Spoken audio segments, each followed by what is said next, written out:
Get ready for the next battle. What's up here?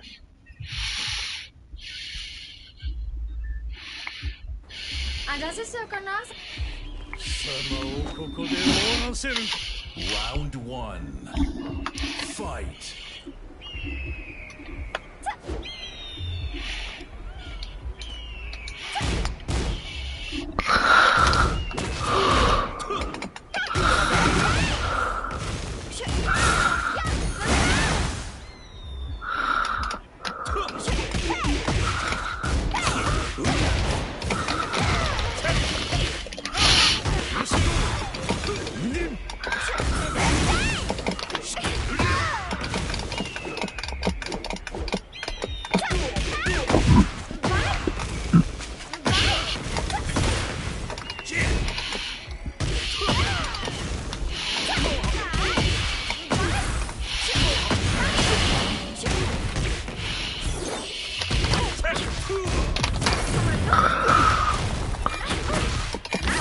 Ah, gosh.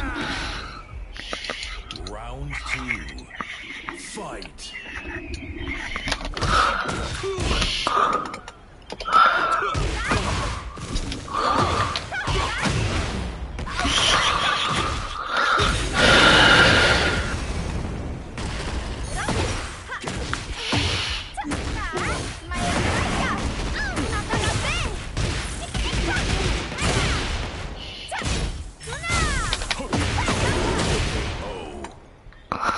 What the fuck is this?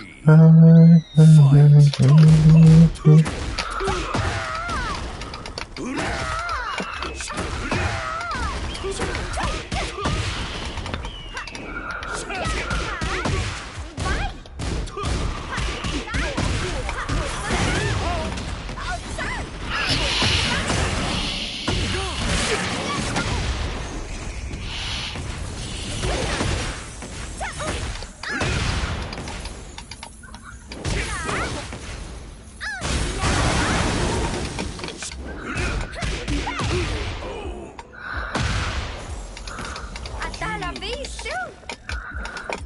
Setakat si aksi semit. Akan memlecik sanso.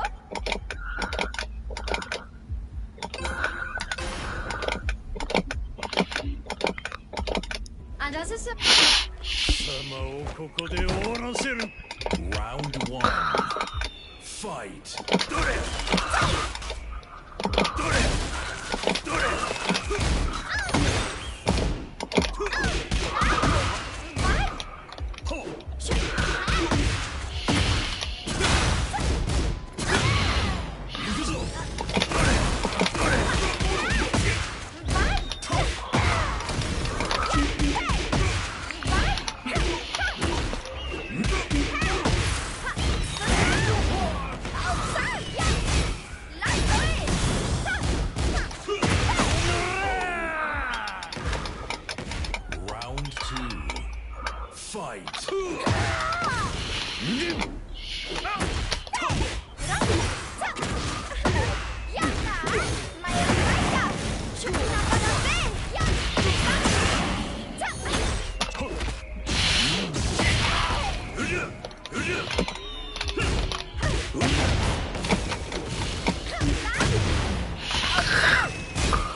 For the next battle.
Get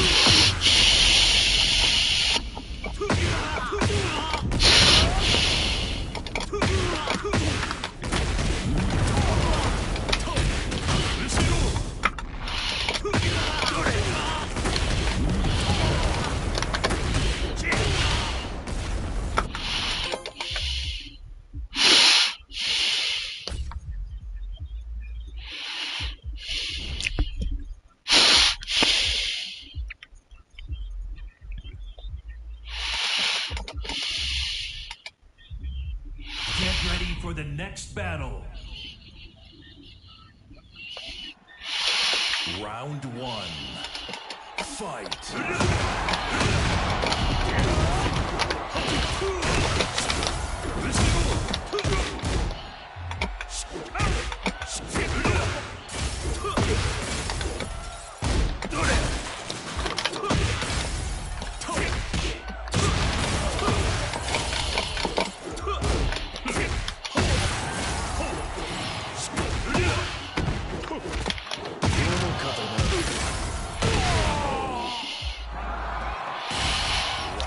2.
Round 1. Fight.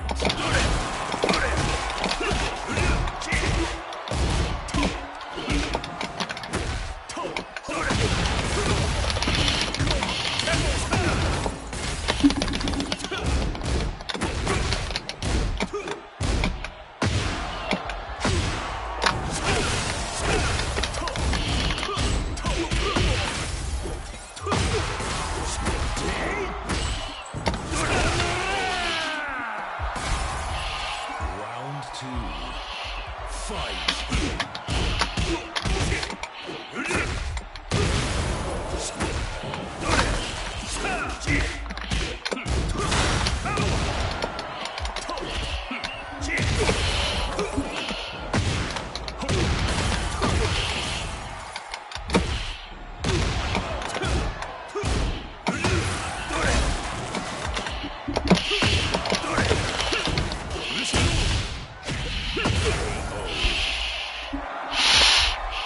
Round 3. Fight. Round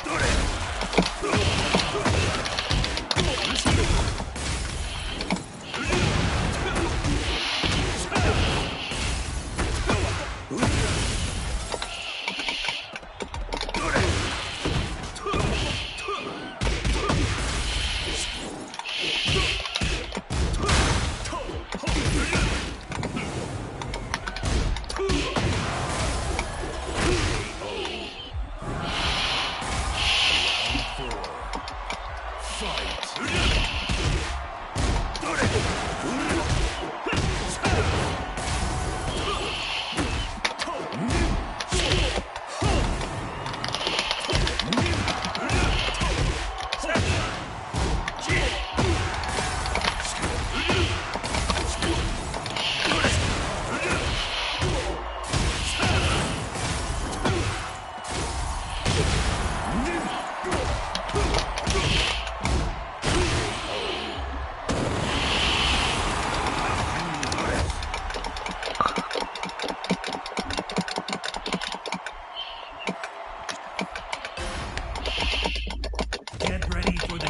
battle.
Get ready for the next battle.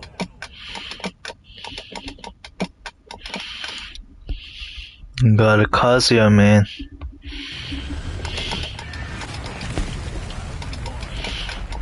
Fight.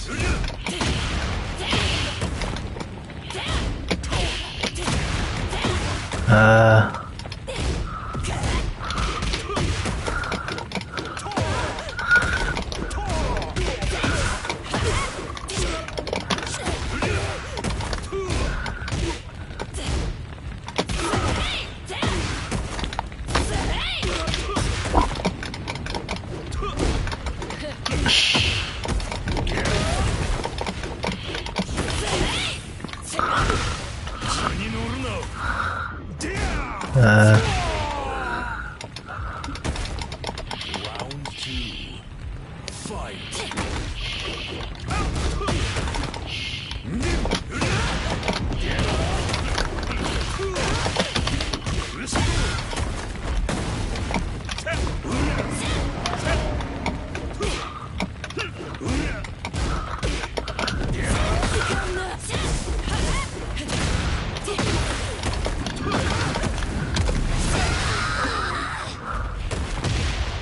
Round 3.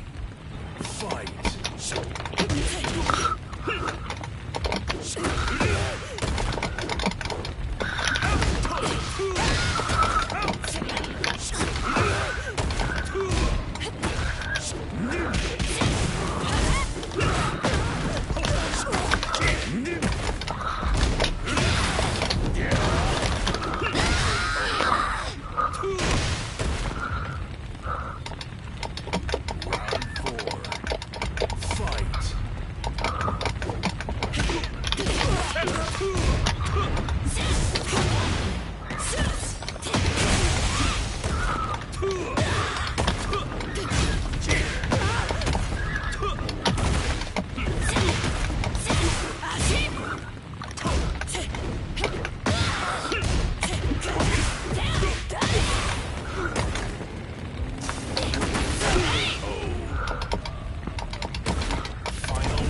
めだ。おりゃうっとうしい。はは。Round 2. Fight.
哎呀，怕！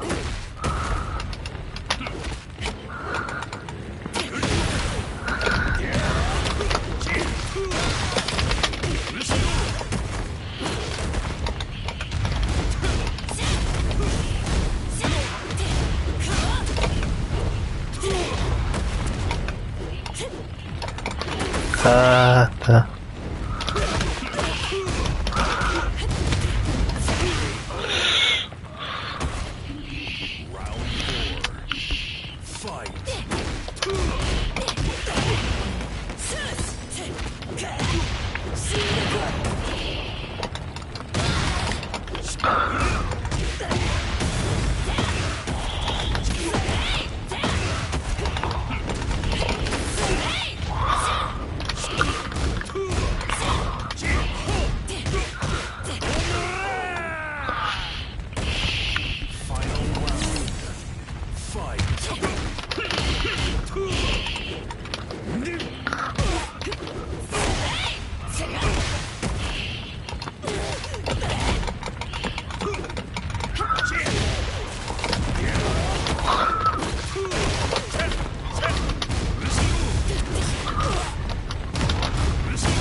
Get ready for the next battle.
next battle. Elisa.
'I'm so stupid.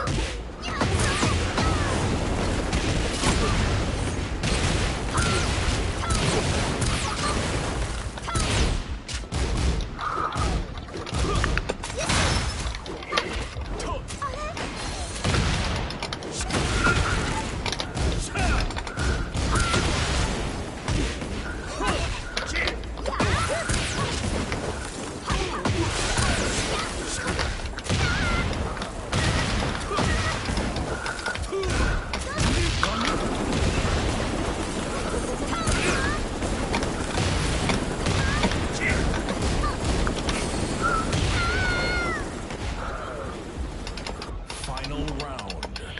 Fight.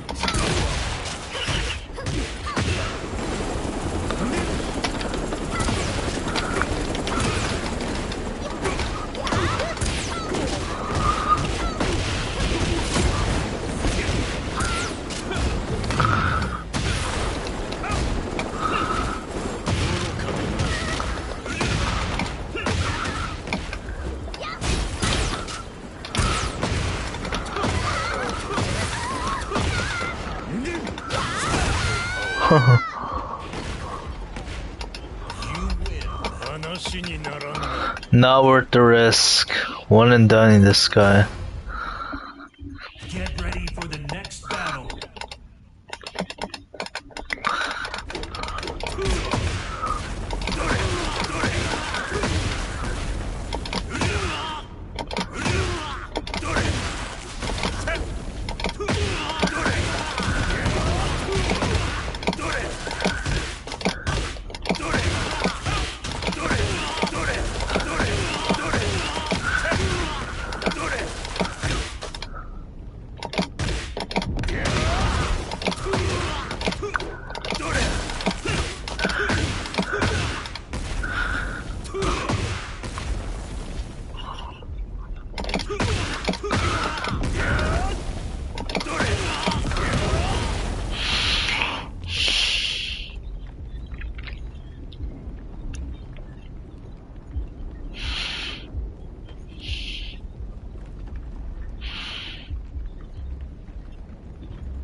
Get ready for the next battle.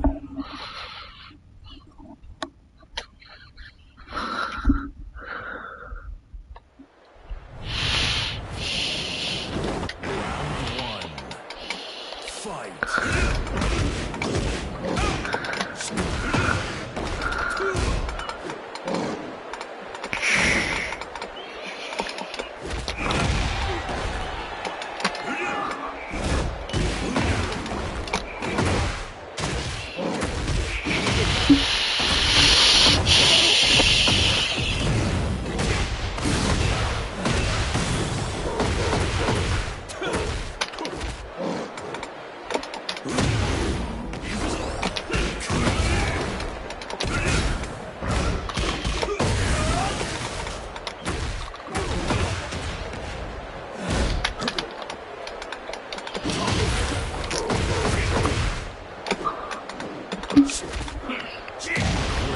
That's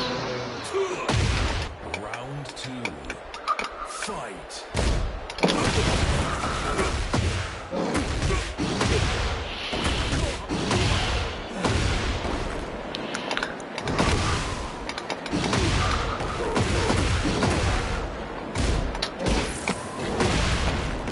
아프게 때리네.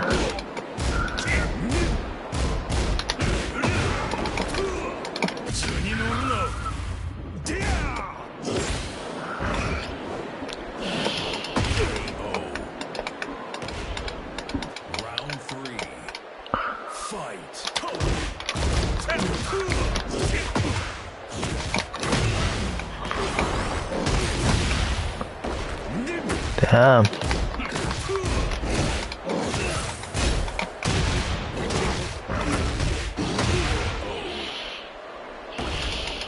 Round 4. Fight.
Win streak, let's go.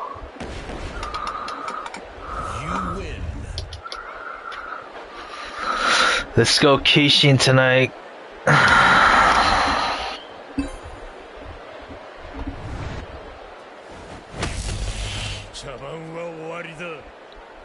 Round 1. Fight.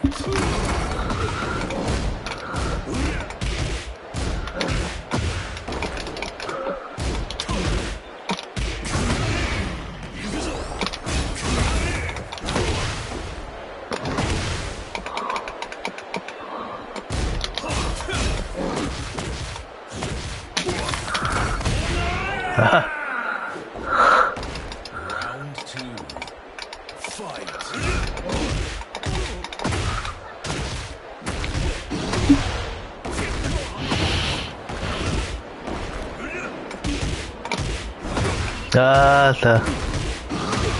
Lost my 4-win streak.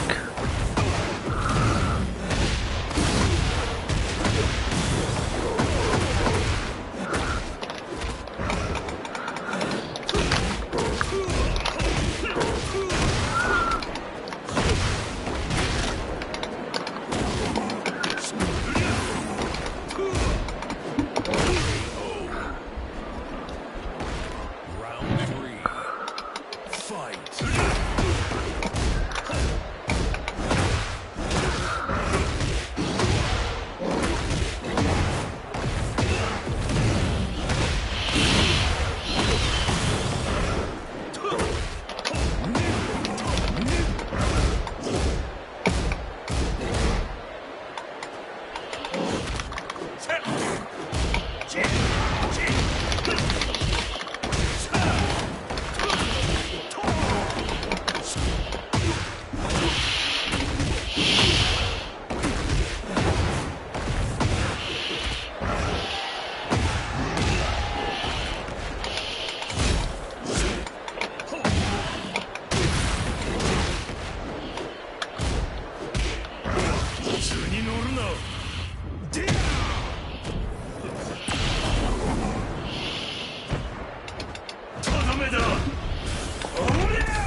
Round 4.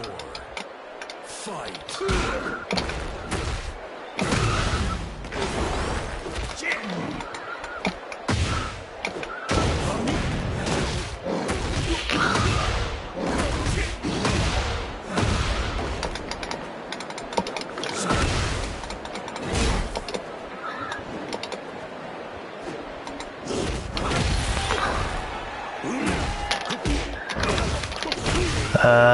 Nice job.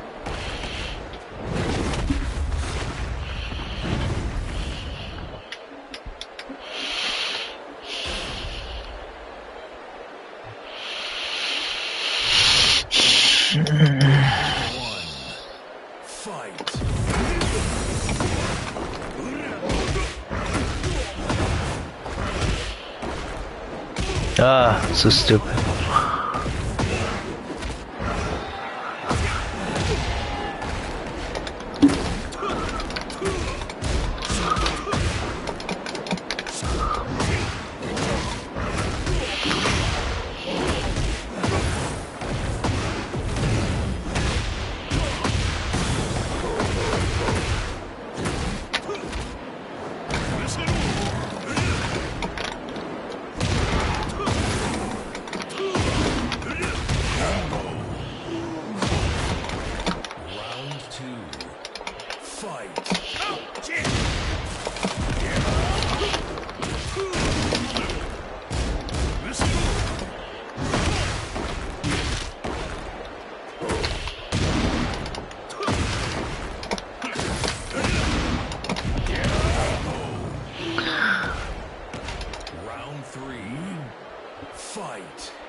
Messed up my combo. Round 4. Fight.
Nice job.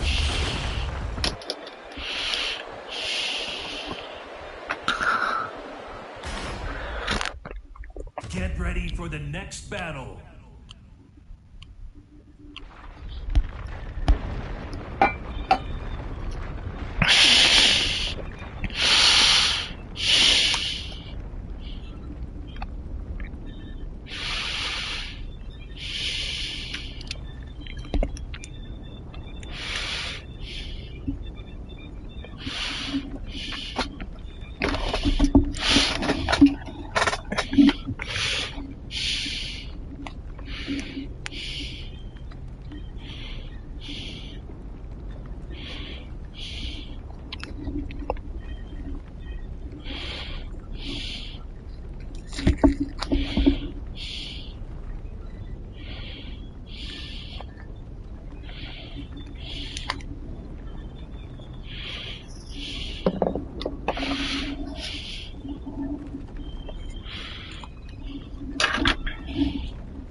Get ready for the next battle.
Get ready for the next battle.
Get ready for the next battle.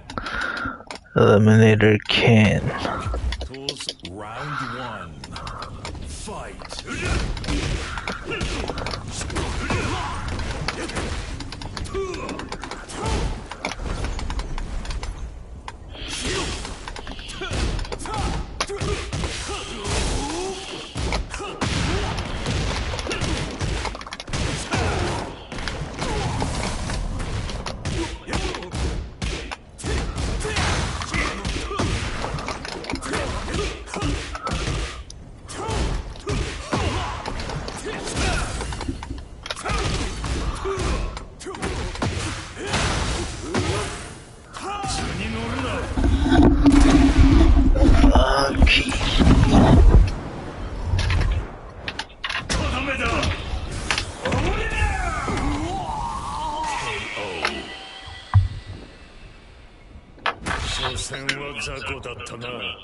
Round two. Fight.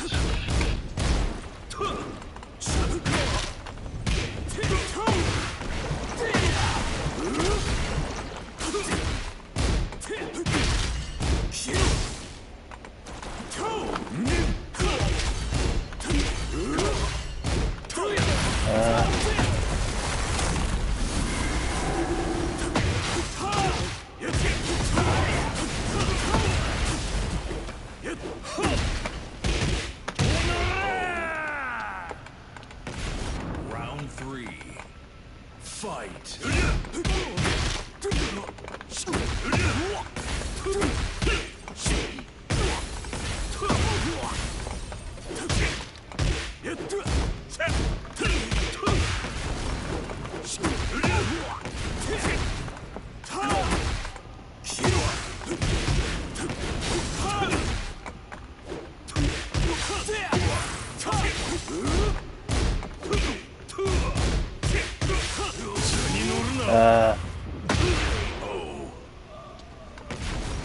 Round four. Fight.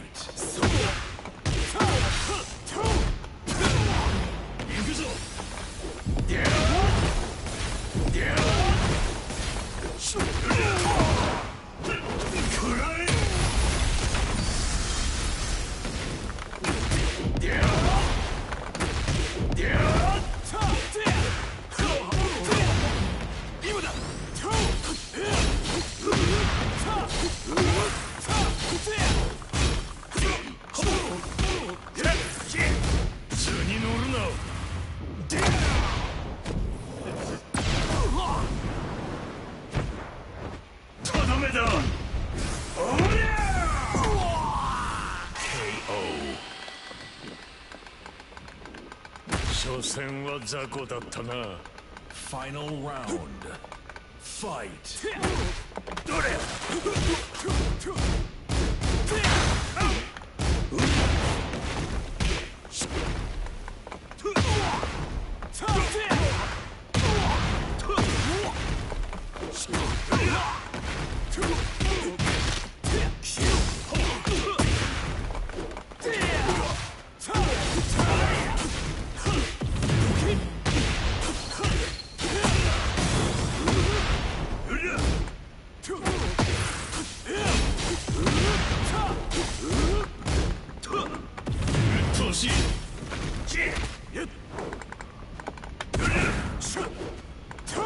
ああ、か。デビルの力が強大でも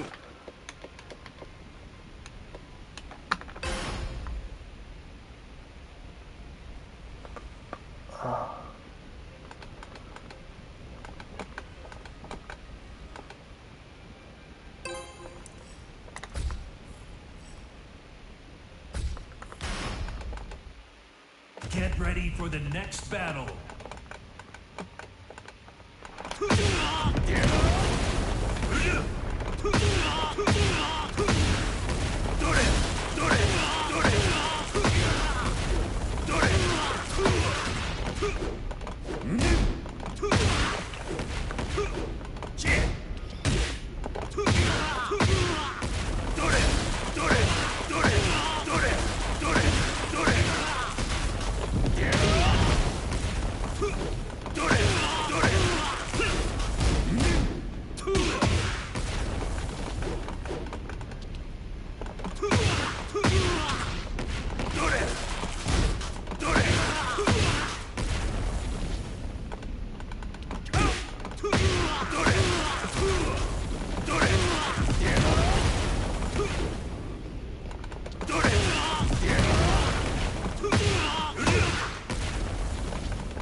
Get ready for the next battle.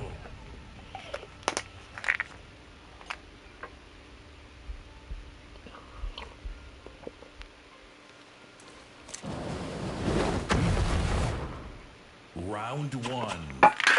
Fight.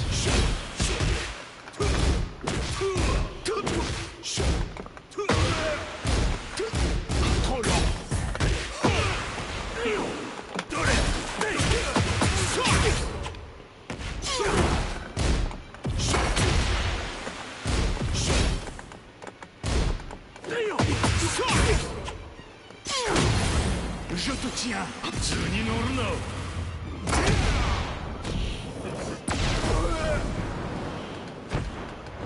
とどめだ。おりゃ。ファイヤー。ファイヤー。Boom. Round two. Fight.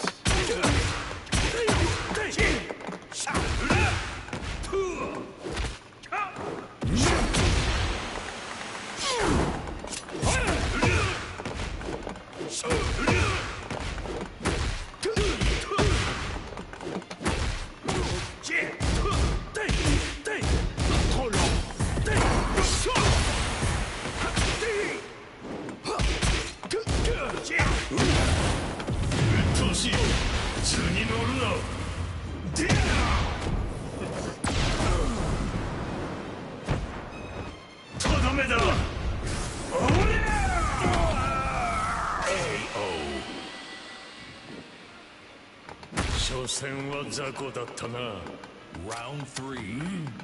Fight.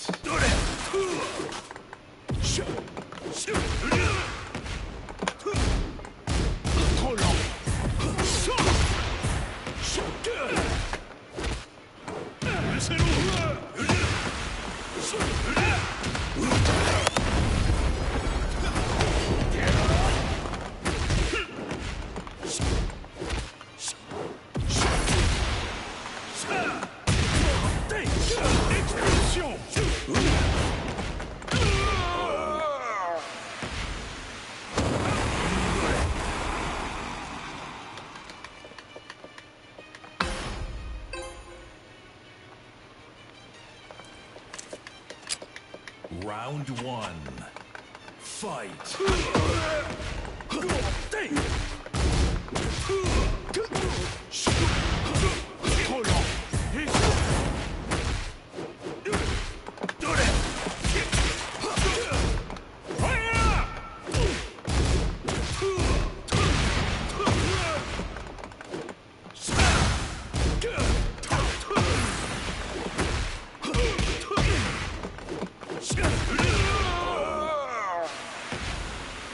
Round two. Fight.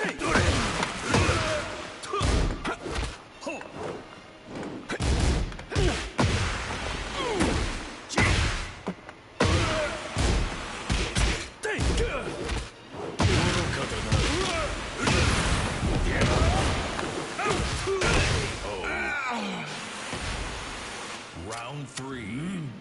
Fight.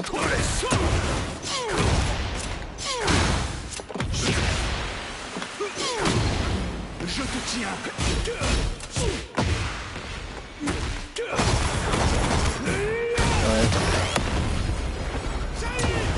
Je fais l'amour.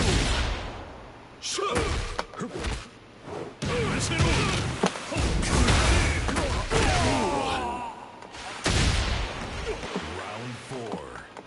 Fight. Trop lent.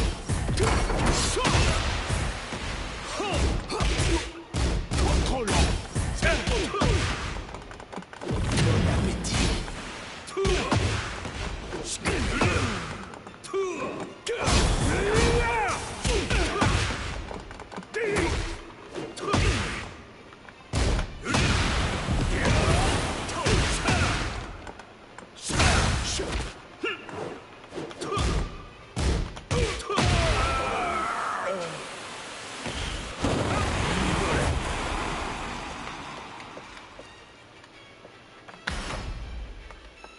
Get ready for the next battle.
This is that the mechanics of Tekken 8 is the problem. So when I see a Guilty Gear developer decided to go and remove an entire mechanic, that is something that I would love to see the Tekken developers fucking do. Because as far as I'm concerned, if you really want to go back to basics with Tekken, you have to fucking remove heat and rage, because that is going back to basics in that way. Because Tekken historically has not had that type of bullshit in it. Every fighting game has its own share of character issues. Every fighting game has their top tier characters. I don't care. Name a fighting game, you're gonna have a tier list. You're gonna have a bullshit character in every fighting. I'm pretty sure Guilty Gear has its bullshit characters.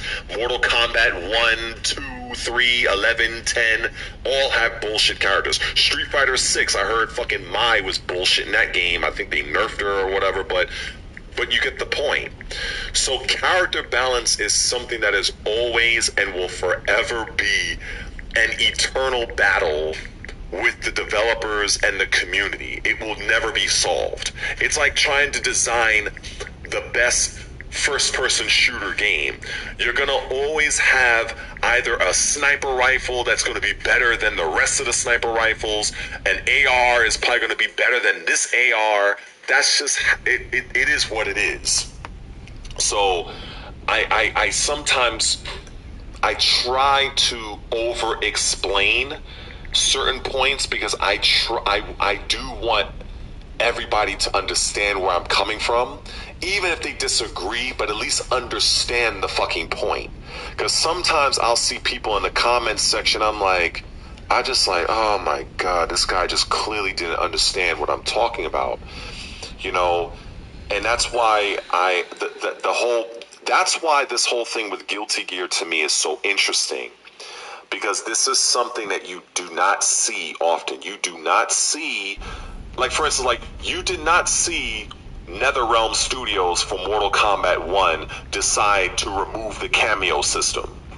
They didn't decide to remove the you know, that aspect, which in my opinion would have actually helped that fucking game. Because I don't think anybody really wanted a fucking an assist-based Mortal Kombat game. I don't fucking think anybody really wanted that.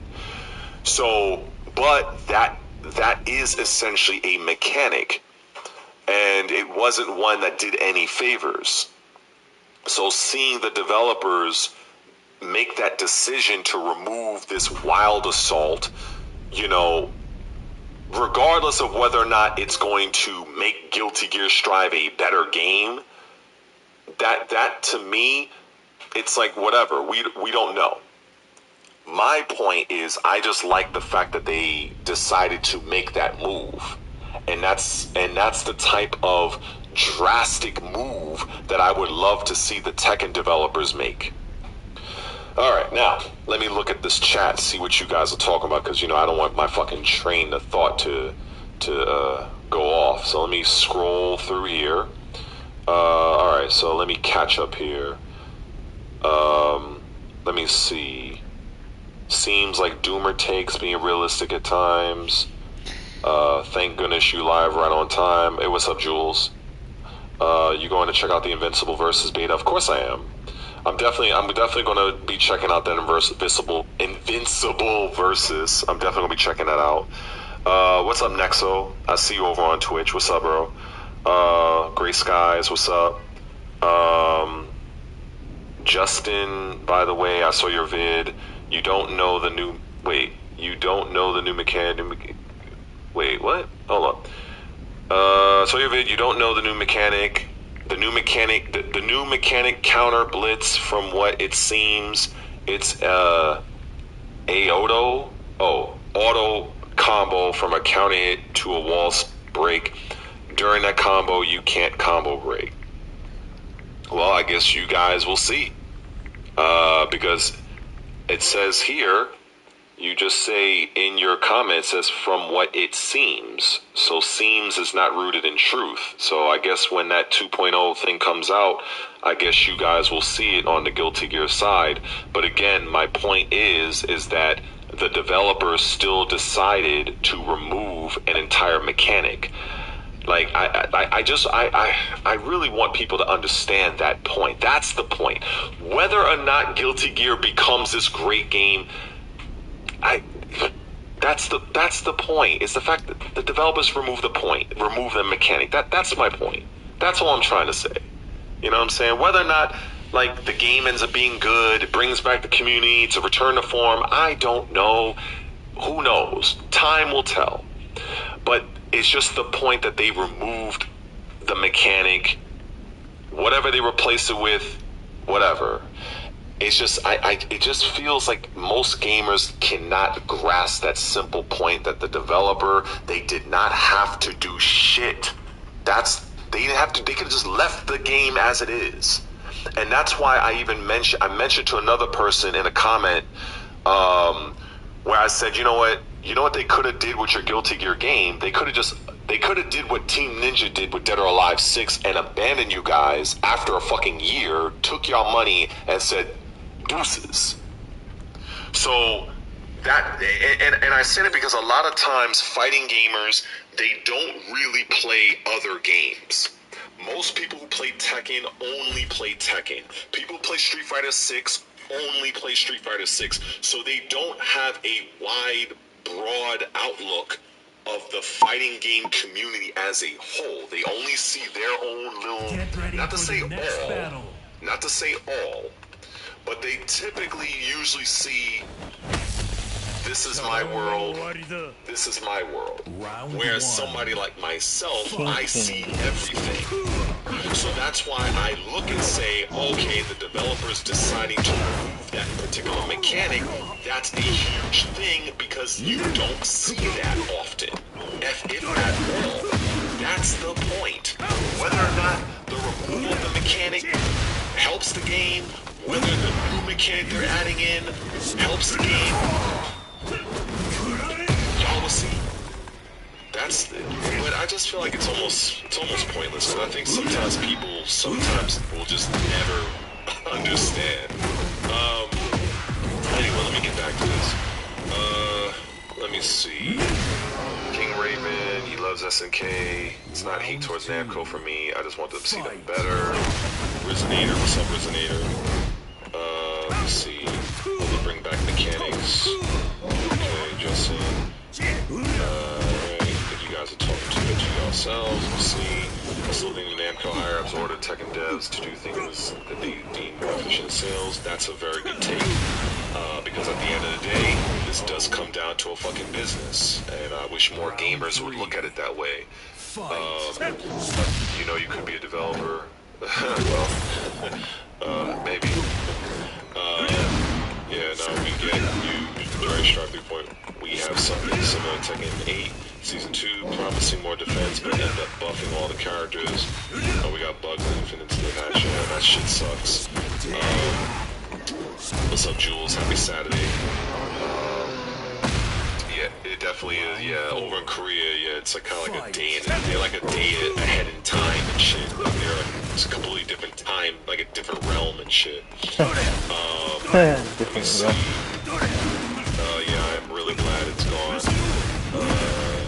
instantly show a match with the new character. Yeah, I saw that. The chick with the rabbit or whatever the fuck it is. It looks interesting. I mean, definitely not my style of character, but you know, it's. I mean, it was definitely a fucking long ass win animation. I'll tell you that much. I was like, now, am I watching a fucking cutscene or like, you know, I don't know who's gonna be sitting around waiting for that. Like after like the 10th time.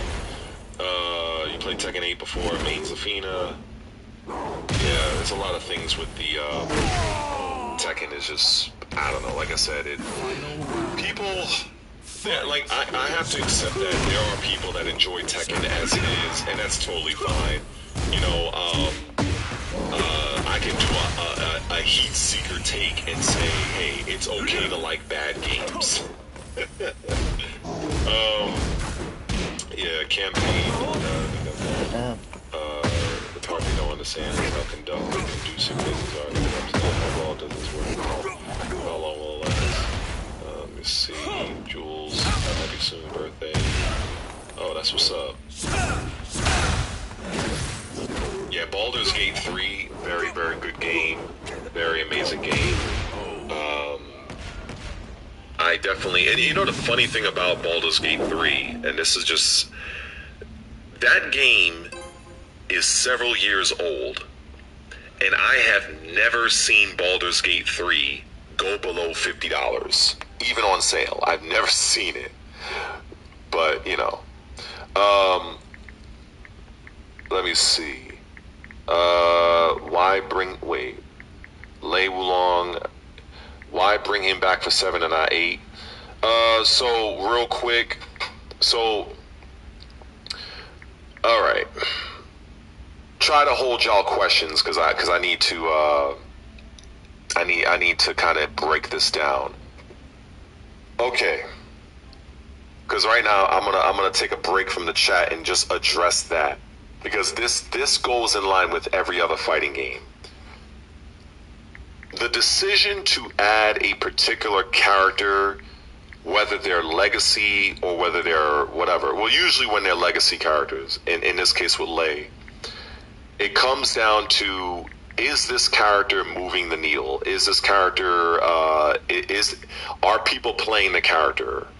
The developers of a fighting game, they can track data that you and I fucking don't have access to. They can literally see how many times somebody is playing a character. They can see how long that character is being played for. They can see, like, if you have a ranking system, they can see how many people have a certain rank, all that shit.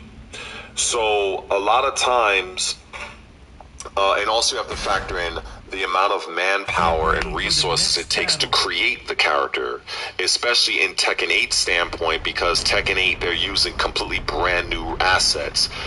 With Tekken 7, they were using or recycling a lot of the same game assets. So it wasn't really costing a lot of development resources. Whereas for Tekken 8, every single character was redesigned from the ground up. So from Namco's standpoint, why should we create this particular character if, one, not many people used that character in the past? This is the same premise that all developers generally have, whether it's Guilty Gear, Tekken, Mortal Kombat, Street Fighter, and so on and so forth. Now, the thing with Tekken that kind of breaks the rule is that Anna Williams, and I can see you guys leaving comments. Let me kind of get this off my chest. The thing with Anna Williams is that Anna Williams was one of the least picked characters in Tekken 7. So you will say, well, what you're saying, Red, doesn't hold up, because if they're going by character usage, then why did they bring Anna back for Tekken 8 Season 2, especially as the first character? Another reason why developers would bring back a not-so-used character is it could also be a couple of things. Whoever may be on the development team at that point, maybe there's somebody in the development team that wants to see that character come back. that is a real thing. Number two, it can also be story driven, because as people should be knowing, Anna Williams is the sister of Nina Williams, and Nina Williams is an insanely popular character. I refer to her as the queen of Tekken. So perhaps the Tekken 8 developers, had an idea to create a more of an engaging story between the two sisters. That's another reason why they brought her back, and they probably felt that there was something within her kit that they can use for Tekken 8. So that's why they would tend to bring back other characters that may not have been played in prior iterations. So that basically kind of means that they will look to see how often a character was used in prior games, and that will have a strong determining factor on whether or not we're going to see that character in the future. But then on the flip side, if there's somebody on that development studio that says, we have a radical new idea that we can pair this character up story-wise, or maybe take their character in a completely different direction, let's see it. So when it comes to Lei, I feel Lei has that potential, because Lei is a character that you can go down the route of Super Cop Lei, or you can go down the route of Kung Fu Lei. And one of the stories was a rivalry that Lei had with Feng Wei, and then they had the story, which was more interesting, relating to Steve Fox and Nina Williams. So it really just depends on the Tekken developers if they feel like, one, is it worth bringing Lei back? Two, do they feel, can the character make money? Three, which direction are they going to go with him in the story? And this is a general premise that most fighting game developers go by. If you look at Street Fighter 6 right now, I think even the latest right now I've seen, there was a trailer of sorts with Ingrid for Street Fighter 6, and I've been seeing mixed reactions for that. Some people feel like she doesn't belong in the game. Some people like her return. So it comes down to Capcom on that front, like, hey, what direction do you want to take her in? What's going to be her new backstory? Who is she going to be rivaling with? All of that plays a part. So hopefully that makes sense in terms of understanding the decision process of how developers decide who comes back, who doesn't, and so on and so forth.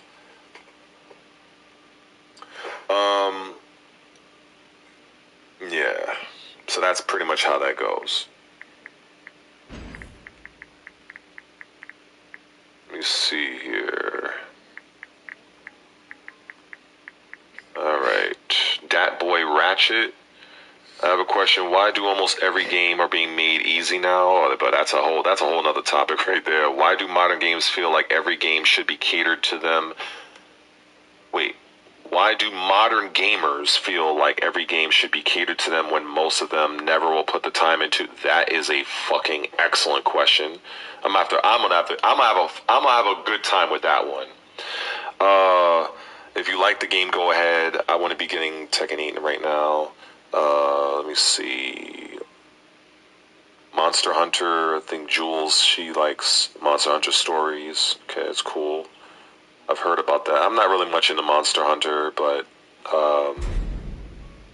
it's Monster Hunter is interesting. It's definitely a very popular, very strong franchise. Lei has to be in the game. He is Jackie Chan for I mean Lei is Jackie Chan, but I don't know. The one thing I know for an absolute fact is that Lei won't be coming for season 3. So it makes it even more easier for me to not play this shit. Tinfoil hat theory, Tekken 8 having big combos and shorter round is for them to cut advertisement faster in tournament. Getting all that sponsor money, joking, okay. Let me see. Yeah, Jules, she's very much into RPGs. I mean, I am as well. But we know if I were to go, I mean, you can kind of say this for everything. But if it feels like if I do or talk about almost anything that has nothing to do with Tekken 8, I will barely get any views on this channel.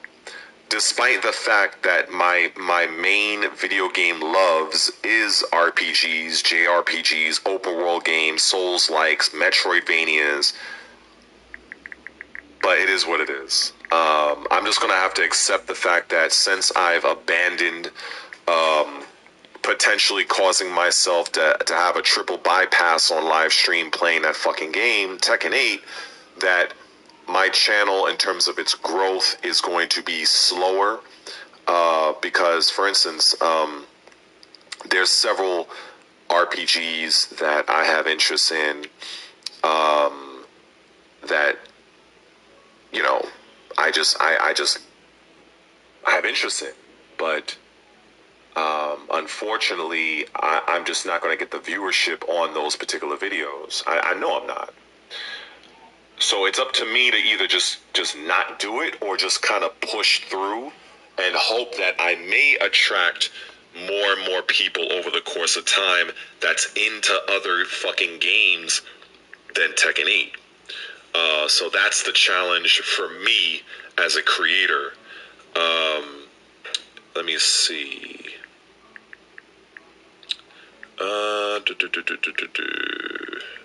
Let's see. Okay, you guys are having a good convo here. Did I miss anything? I want to push the needle. If they don't see Lay pushing the needle, what were they thinking with Heat? Heat, they just wanted to go a different direction. Adding a new mechanic to a fighting game is much different than adding a new character or an older character. One has nothing to really do with the other. I see you, Jules. You recommend Monster Hunter? I mean, here's the unfortunate reality is that I don't have a lot of money.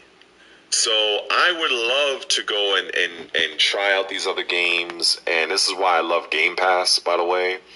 But, you know, I just don't have the money to go and try this game and try that game and try this game. This is why I love when games have demos. That's why when between Gray Skies and even Jules, the two of you suggested that Digimon game, the Stranger in Time, and you guys had me playing that shit for almost 4 hours. It was a cool game. I just don't know much about the world of Digimon, but I enjoyed the RPG aspects of the game. Like, I get it, but I could also see that, and I think I've said it back then, that for people who do understand that Digimon culture, they would love the fucking game, you know? It's sort of like, I can bring up the game Dragon Ball Kakarot, which is wild because I sometimes forget I own that game. I completely forget I own Dragon Ball Kakarot. And it amazes me how much DLC they've fucking done for that game over the years. I'm like, damn, they're still doing DLC for this game? But that game is like an open world RPG, in a sense. So somebody who doesn't know jack shit about Dragon Ball, they may, if they are into an open world style game with RPG elements, they may like Dragon Ball Kakarot, but if they are an avid Dragon Ball fan, they would love the game. So that's the difference. That's what I'm trying to make that connection. That when you have these types of games, like I've even seen a One Piece game. I think a One Piece open world game not that long ago. For people that are fans of the show, you know, they would have more of a connection to the game, and they would get certain references than someone who's just picking the game up because, oh, it's an open world style RPG. And so hopefully that makes sense. Yeah.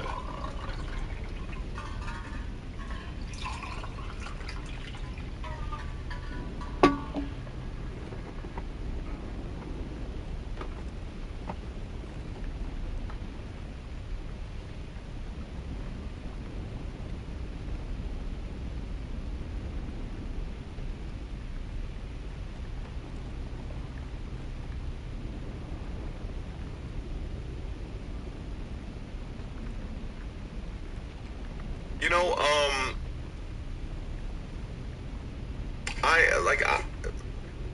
okay, that just kind of like, I'm gonna say this as respectful as possible, and I'm just gonna put this out there. To Gray Skies, I don't know. Sometimes I kind of question your self-awareness, because sometimes you've said some things in comments just kind of didn't really make sense to me, but that your comment, I'm trying to put it in a nice way. I don't need you kind of blurting out my situation to everybody in like every stream, like that. I don't like if I feel like talking about it, I'll talk about that. But you just like, hey, he's doing this because such, but that's it's a little bit much. You know what I'm saying? So I'd appreciate, don't do that again. That's what I'm saying. That's kind of weird. Like that was like, I'm like, what the fuck? I'm reading this shit. I'm like, why are you even bringing that up in my chat? Like that doesn't make any sense. Like if especially if I'm not even talking about it. Like that's why I'm like, I don't know if you're very self-aware of that, which I don't think that you were. So that's just, that's just kind of weird. Yeah, I don't know how I fucking come back from that. That's just mad awkward. Anyway, as to, let me go back up here. There was a pretty good question here. Why do almost every game is easy now? So the reason why they're making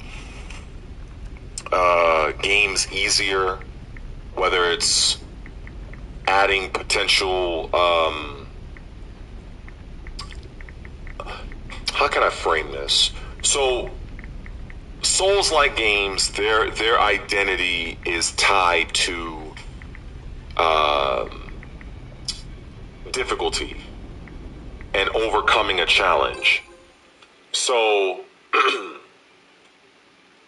to put in an easy mode or make the game of a Souls-like game easier, you are 100% changing the identity of that entire genre.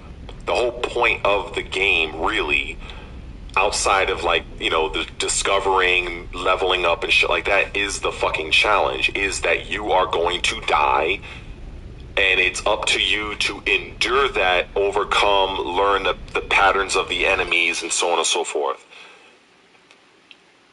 However, in this modern society that we're in, they don't tend to like difficult shit. People like things handed to them. So that also extends into fighting games, which is the reason why Tekken 8 is developed in the way that it is. Because as development costs increase, they want more and more people to buy the game so they can make more money, so that they can recoup those development costs, the marketing costs, the distribution costs, and so on and so forth. So that's what that's all about. That's why they make these games more easier. And it's a trend that's been happening for a while. It's not something that just started. It's been happening very slowly, incrementally over time. So that's pretty much the main reason. Because if you have a game where the general consensus is this game is super difficult, and in order for me to get good, I'm gonna have to spend X amount of time doing the thing, and that doesn't even guarantee me being good enough to beat other people. So what we're gonna do is, in order to cater to you guys who suck and don't have the discipline to invest time to get better, we're going to make the overall game easier so that now you can buy into the game so that we can get your money. That's really what it comes down to. So the developers are willing to sacrifice the identity of a particular game, especially if those that if the aspect, or not the aspect, if the community of that game is small and they are tied to that identity, the developers are oftentimes willing to sacrifice that for the potential of gaining a much larger market. That's why they do it. That's, without being all extra professional and having a whole bunch of like high-end words attributed to this. That's really what it comes down to. It comes down to money and getting more people to buy the fucking game. That's what it comes down to, because more people are willing to buy into something if it's easier, because a lot of times the casual player, they are the type of person, they will mash their buttons, log off, go do what they're going to do, and that's it. They are typically not the ones that's going to be watching a bunch of YouTube videos. They're not the ones that are going to be watching. They're not going to be doing all that. They log in, play their game, get what they get out of it, and move on. And so that's why you're seeing this whole, I don't know if you call it a renaissance or whatever word you want to attribute it to it, but that's why you're seeing a lot of the different genres of gaming catering to the modern audience. That's why. That's basically why. Because the amount of money that it costs to make these games, if they were to keep the community as it is, they would probably not make their money back. And that's a risk that publishers specifically they don't want to have. So the publisher is telling the developer, "Hey, I'm putting in $100 million into this game. So you have to make this game and make it in a way that it's going to make money." That's also why you're seeing a lot of hero shooters. That's why you're seeing a lot of games that have these microtransactions. That's why. Because they feel like, well, if we can get your money up front at the point of sale, but then over the course of time, we can still get some of your money over the course of the lifespan of the game. And that's it. I think that was an excellent question, and I'll definitely add a stream marker for that one. Let me see.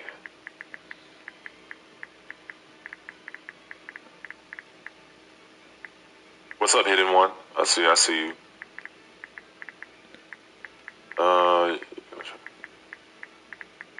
Let me see. I appreciate that, King Raven. I'm just kind of checking out what you guys saying. Let me see.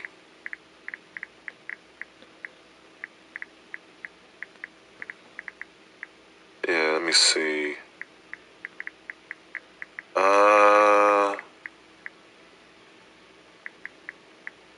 Let me see.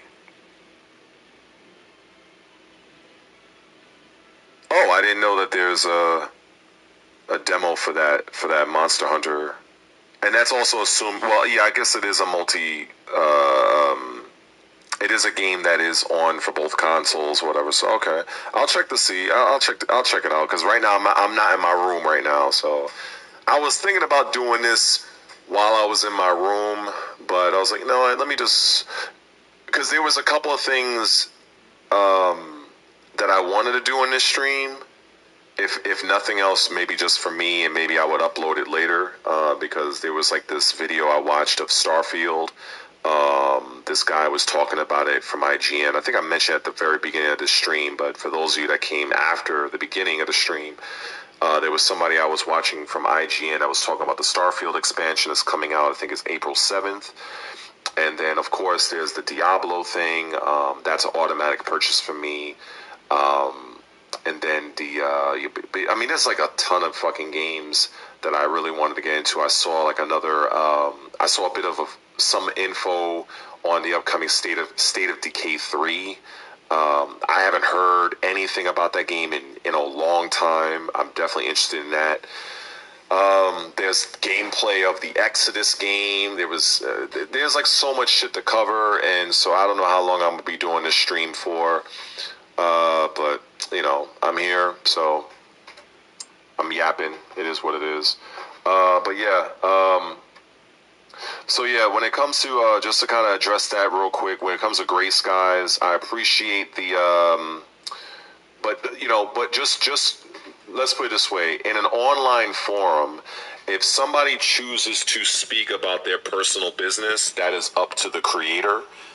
But and then if like let's say if all of a sudden if I said somebody in my family passed away, and I'm talking about it then and there.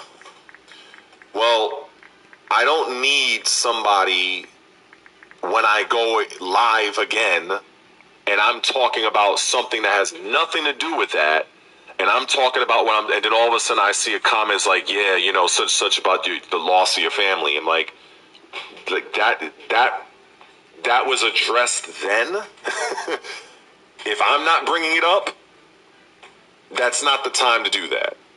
So that's why I said maybe you just weren't that self-aware, because some people, they just don't, honestly, they talk and they don't really think about before they talk. So I'm just letting you know in the future, that's not something that people like. You know what I'm saying? So I accept the apology, but just moving forward, that is something nobody really likes. I'm just being honest with you. Like, if they choose to say something about whatever they got going on at that time, like if it's January 1st and they talk about, oh yeah, you know what, I had this, that, and the other happen to me, and it's January 1st, and then all of a sudden they go live January 14th, and then you choose to bring that up, that's in very poor taste. So I'm just letting you know, and that's all I gotta say about on that one. Let's see. Right. Let me see. Let me see.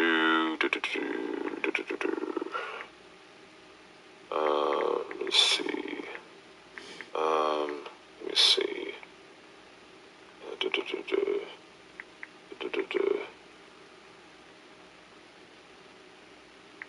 Yeah. Let me see. Let's see. Yeah, so anyway, you know, everybody makes mistakes. Like I said, some people are more self-aware than others, but it just, you know, sometimes, you know, you just let some people know and just moving forward, you know what I'm saying? But yeah, so where do I go from here? I don't know.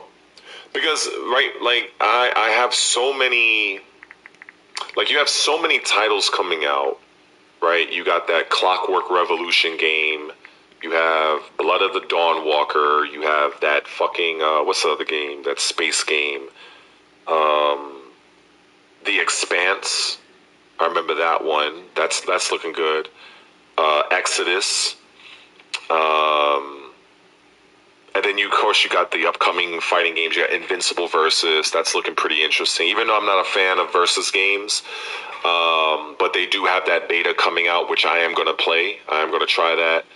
And But I'm not a fan of 3-on-3 type games, which is the reason why I was a little bit like I bought into Dragon Ball Fighters only because I'm a huge Dragon Ball fan. But once people started doing those one touch kill combos, I was like, all right, I'm out, I'm done.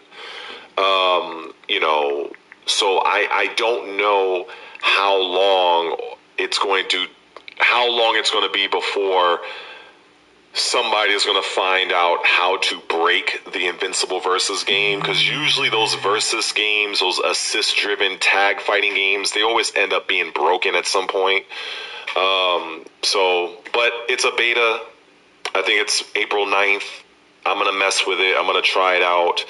I'll see what it's about. There's a couple other RPGs that look interesting. Even a JRPG, one called Sword Art Online. I have one of them. It was a while ago. I think it was this particular one. You were using a lot of guns. I forgot what the name of that one was called, but I played that. It was pretty cool. It was almost like the characters had a real world, but they were in like a VR it was like a game within a game. And the characters that you're using are aware that they're in a game. It was very interesting. I don't really see that done very often.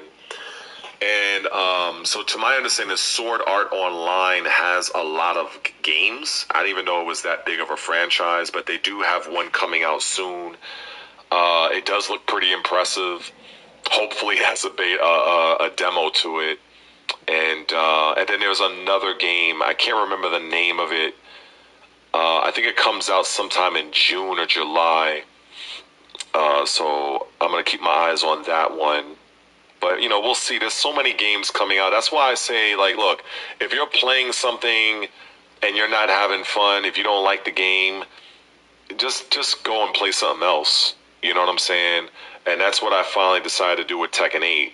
Is no point in me investing my time, money, and energy into playing a game that I absolutely cannot stand from a mechanical standpoint.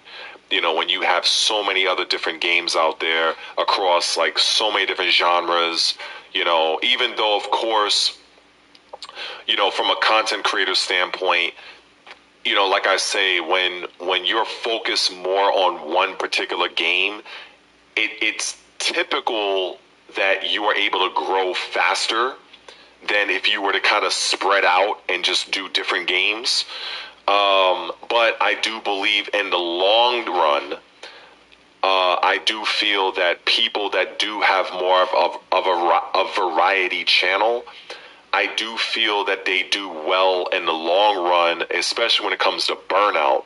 Because what ends up happening if the game that you're focusing on, what if that game dies? What if everybody was, what if that game ends up being complete shit and then now you have to pivot after like probably doing like 2 to 3 years of content on that one game. So that's always a bit of a concern. Of course you have certain things like you have certain like Call of Duty content creators. Call of Duty is probably never going anywhere. Games like Diablo, that I think that's a good, because Diablo is a massive franchise. Even though people bitch and complain about people bitch and complain about every game, but typically there are certain franchises that just they stick the, what is that term? They stay the, I forgot how to. I can't think of how that expression goes. Something about the test of time, something like that. It's an old saying. So those games usually, they're like a safe bet. But the problem is that I'm not like an expert in Diablo, so I can't speak to Diablo the way somebody like a Riker can. Riker is like one of the fucking huge Diablo content creators. He's like, I don't know, like 700,000 subscribers. So he's like a fucking, like, he's like one of the main guys, So for me, The only thing I can really do is I can speak to my own personal experiences and just people that might be on the fence of Diablo and kind of like, I'm not really in, like, for instance, people who might be into like JRPGs or CRPGs. They may never have played a Diablo style game before, and they can look at me and be like, oh, he's trying it out. It looks pretty cool. I'll give it a shot. But in terms of me being like the master level Diablo player, no, not right now. And that's where, it gets kind of tough when you go from playing a game like Tekken, which I know frontwards and backwards, and if I were to go and just, I'm going to go and play Guilty Gear, for instance, I can do that, but when it comes to other creators that specialize in Guilty Gear, I cannot rival them at all because I have not built up that equity.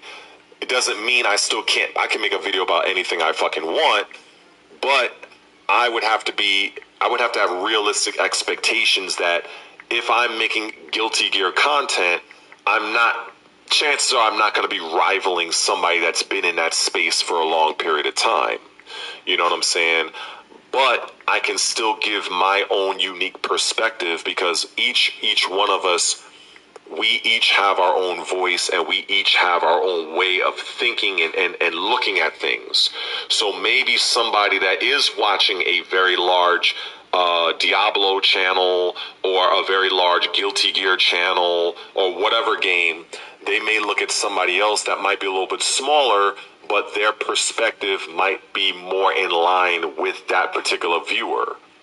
So that's kind of like how I look at things in the overall expanse of like content creation and going from one thing to the next.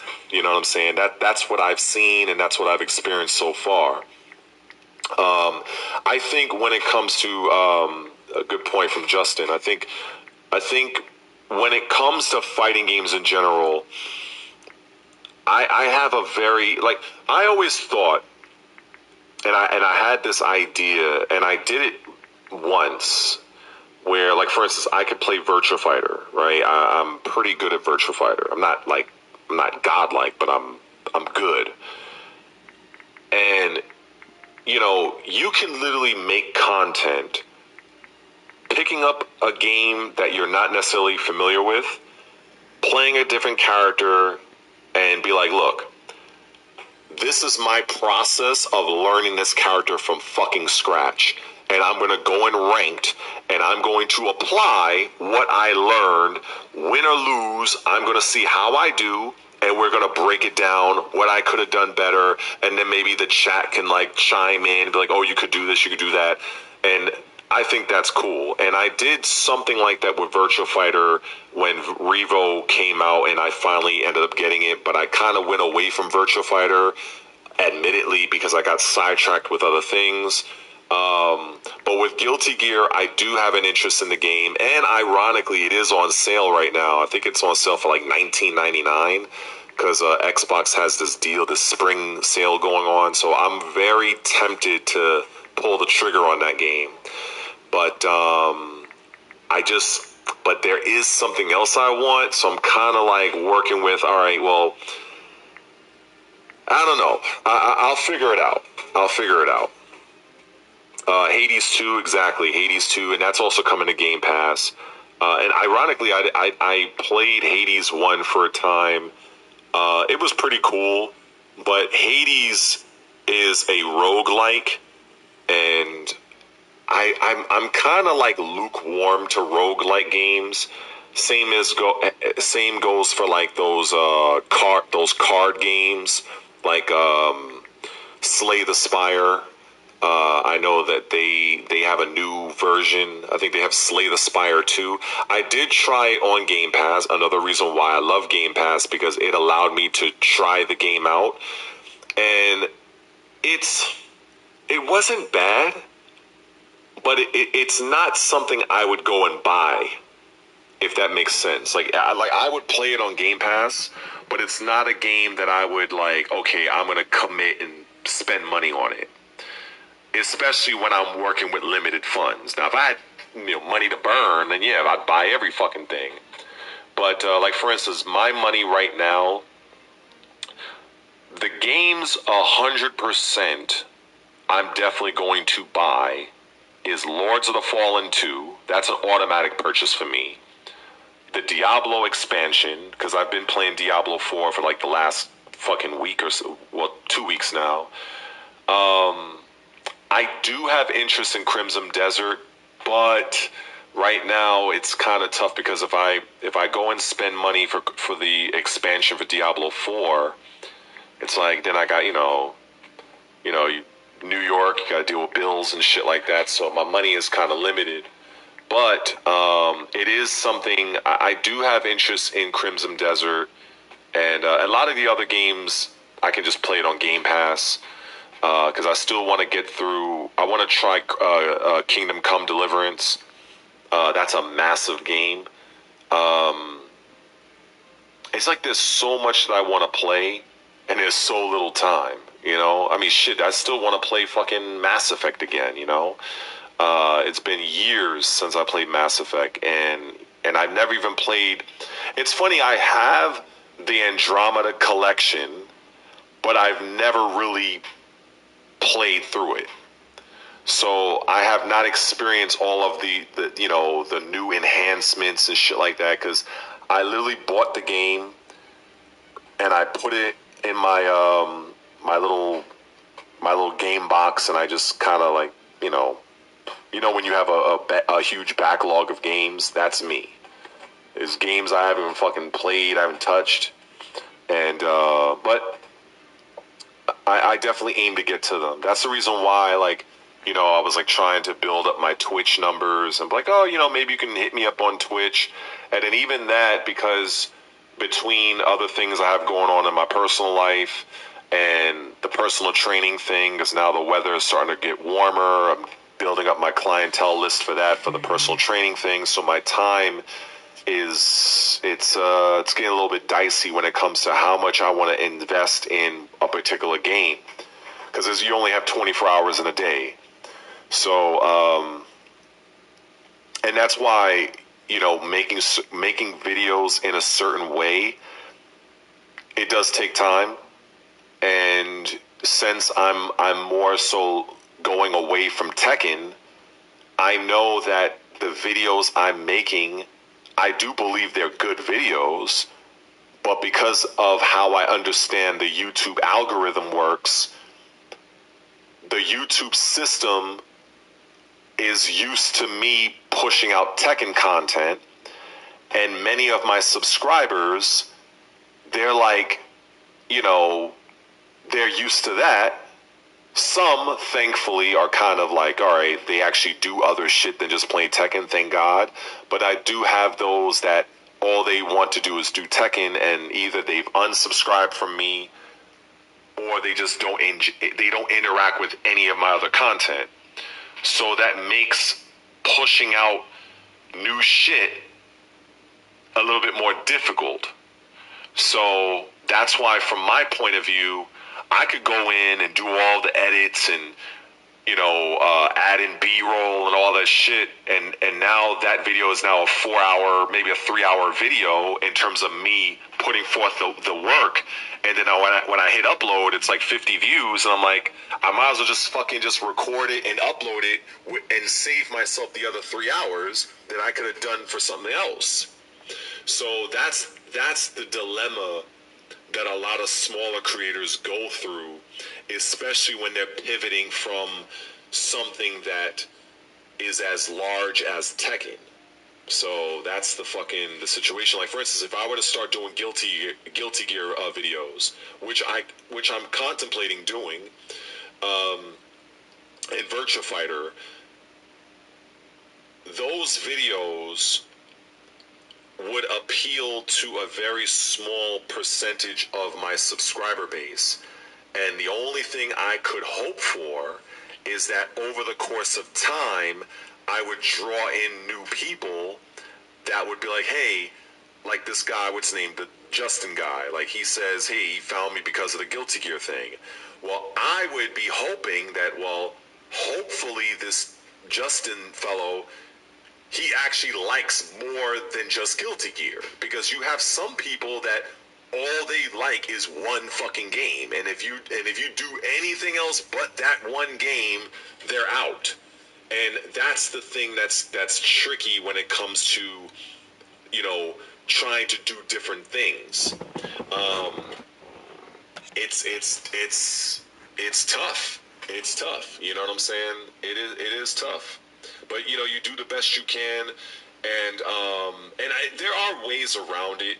You know, for instance, like let's say, in my mind, before season 3 of Tekken happened, I remember this is before we realized that Tekken 8 season 3 was going to be the shit show that it ended up being. I was thinking toward the end of season 2, I did say this, I'm going to do a few suffering streams, because that's what that, you know, Justin, that's what I used to call my anytime I stream Tekken, I literally called it a suffering stream. So that just goes to show what I was going through. And I had poor Jules was trying to talk me out of, and Gray Skies as well to a degree, trying to talk me out of not, you know, stressing myself out about the fucking game. And I had another guy, Crypto God, and he would always say like, hey, if you don't like the game, then why are you playing it? You know, and then he it just made sense, you know. So yeah, I literally, yeah. It's like when you're playing something and you know it's going to get clicks and views. It's like if you really hate it, is the attention really worth it? And I had to really, I had to ask myself that question. It's like if you do anything in life. It's like if you're in a bad relationship, you know what I'm saying? If you're a guy and you're with a girl, or if you're a girl and you're with a bad guy and the shit ain't working, but you're still in the relationship because you're thinking maybe it'll change or whatever, but it's still a toxic relationship. And at some point in time, you have to fucking be like, look, you gotta or maybe you just need a break. Maybe you need a long break. Maybe you guys see different people, and then maybe if you end up coming back, but something has to happen, and that's what happened with me and Tekken. It was like literally a fucking breakup. You know what I'm saying? Yeah. You really can't see the future for real. Oh, you haven't played Andromeda? Andromeda, on a game standpoint, Mass Effect Andromeda. You know the funny thing about that game, and this is for people that's even played Mass Effect. Like some people never even played the game. But what I can tell you is when Mass Effect Andromeda first came out, it was an absolute shit show. For instance, back in the day with Dead or Alive 6, they had the term called core values, and then now they have the thing for Tekken 8 where they call it back to basics. Basically, it was an ongoing meme. Well, Jules, what I would like for you to do, your gamer homework, is go on YouTube, look up Mass Effect Andromeda, and look at some old videos with the phrase, "My face is tired." You will laugh your fucking ass off. That Mass Effect Andromeda could be summed up, "My face is tired." Because you have a very good development studio in BioWare where they developed a highly anticipated game, right? The success of Mass Effect, the trilogy, and they come out with Andromeda, and when the game was released, it was a buggy, soulless, lifeless mess. And I think even to this day, Because you know sometimes they enhance games and they make them like 60 frames per second. I don't know if they enhance Mass Effect Andromeda. I don't know. It's been a while. I own the game, but I don't know if they. Well, I mean, I'm sure on PC it runs at fucking. Well, I mean, I'm sure on PC it runs at fucking 1,000 frames per second. But on console, I don't know if they. I can't remember or not. But they did fix Andromeda. They did have several updates to the game, so I can say it's in a better state than what it was when it launched.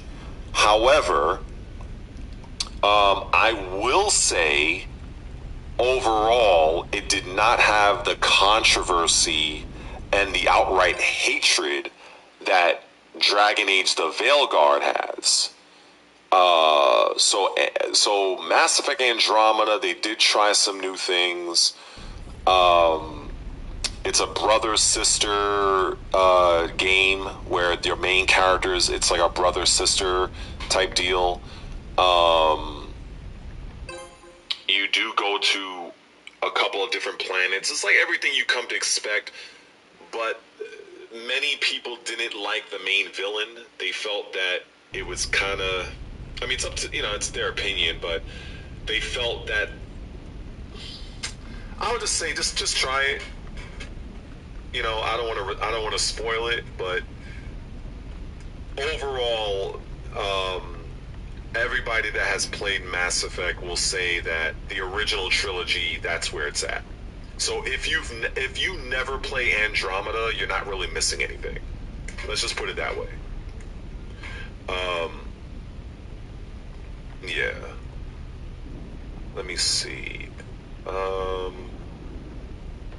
Yeah, so but getting back to the whole point with Hades, I know I'm kind of not old, excuse me, late on that. But yeah, roguelikes,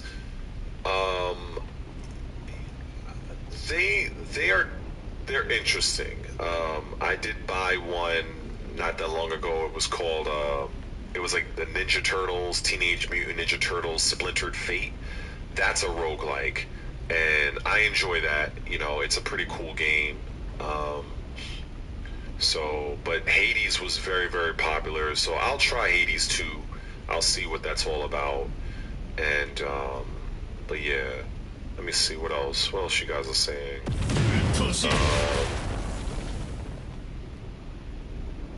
Baldur's Gate is a completely different game than Mass Effect, not just in tone, but they're totally different games.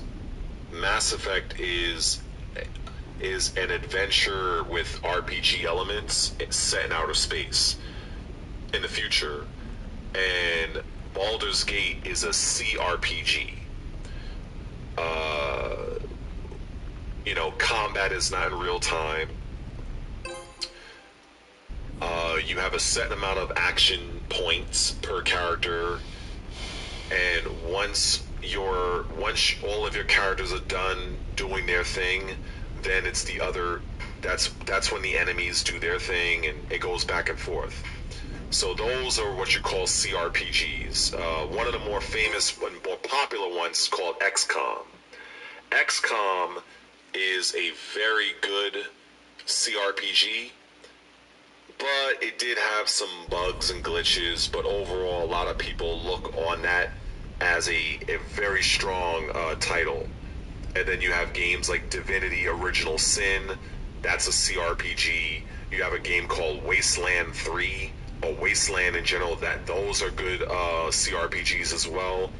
They have a great story. And if you like games that have meaningful choices where if you pick this side versus the other, there are meaningful consequences in those games. And so, if you like games with consequences, Wasteland, I think Baldur's Gate, XCOM, those games have, they definitely have consequences. A lot of the new age RPGs, they typically don't have you'll be given a choice, but it's like whether you choose A or B, it's like the situation will go as it was going to go.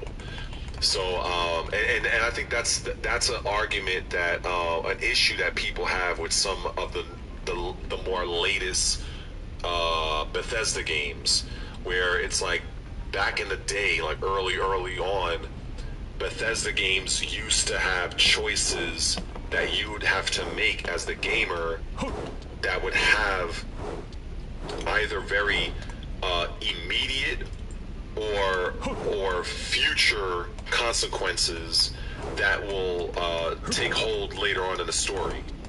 And that was one of the things that I loved about Witcher 3.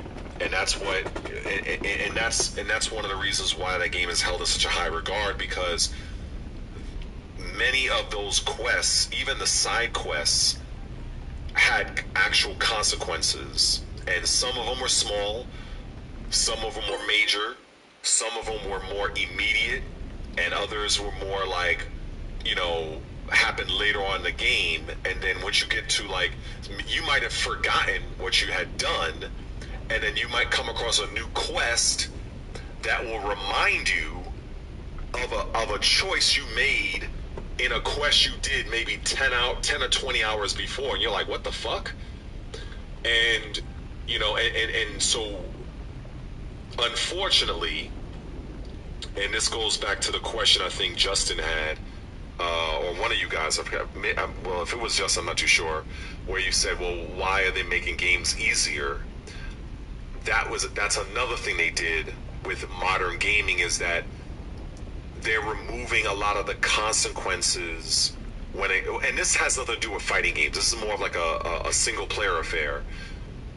They're taking away a lot of the consequences from the player choice in story-driven games, because I think they just want the player to not feel like they're missing out. And that was one of the things I didn't like about Mass Effect Andromeda. And I can at least say this because this is not a spoiler. But in Mass Effect, the original game, it was very difficult to get every single, like you couldn't just do everything in Mass Effect. You know, you had character classes. You know, you could either be an adept, which was like you're using like force-like powers. You could be an infiltrator. You could be a fucking sentinel. You could be a soldier. And in Mass Effect, for instance, if you're a soldier class, you have access to every weapon in the game, but you cannot use any of the Mass Effect style powers.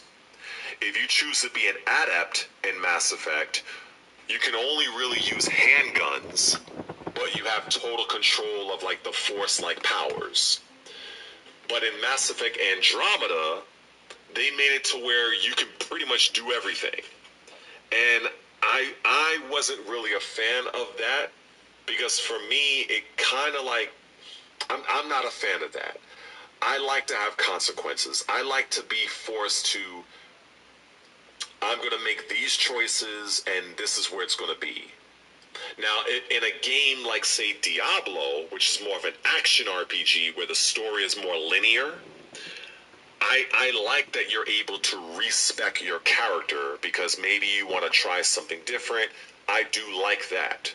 But when it comes to more narrative-driven games where you have you have narrative choices in the main quest and in the side quests, I prefer to have consequences.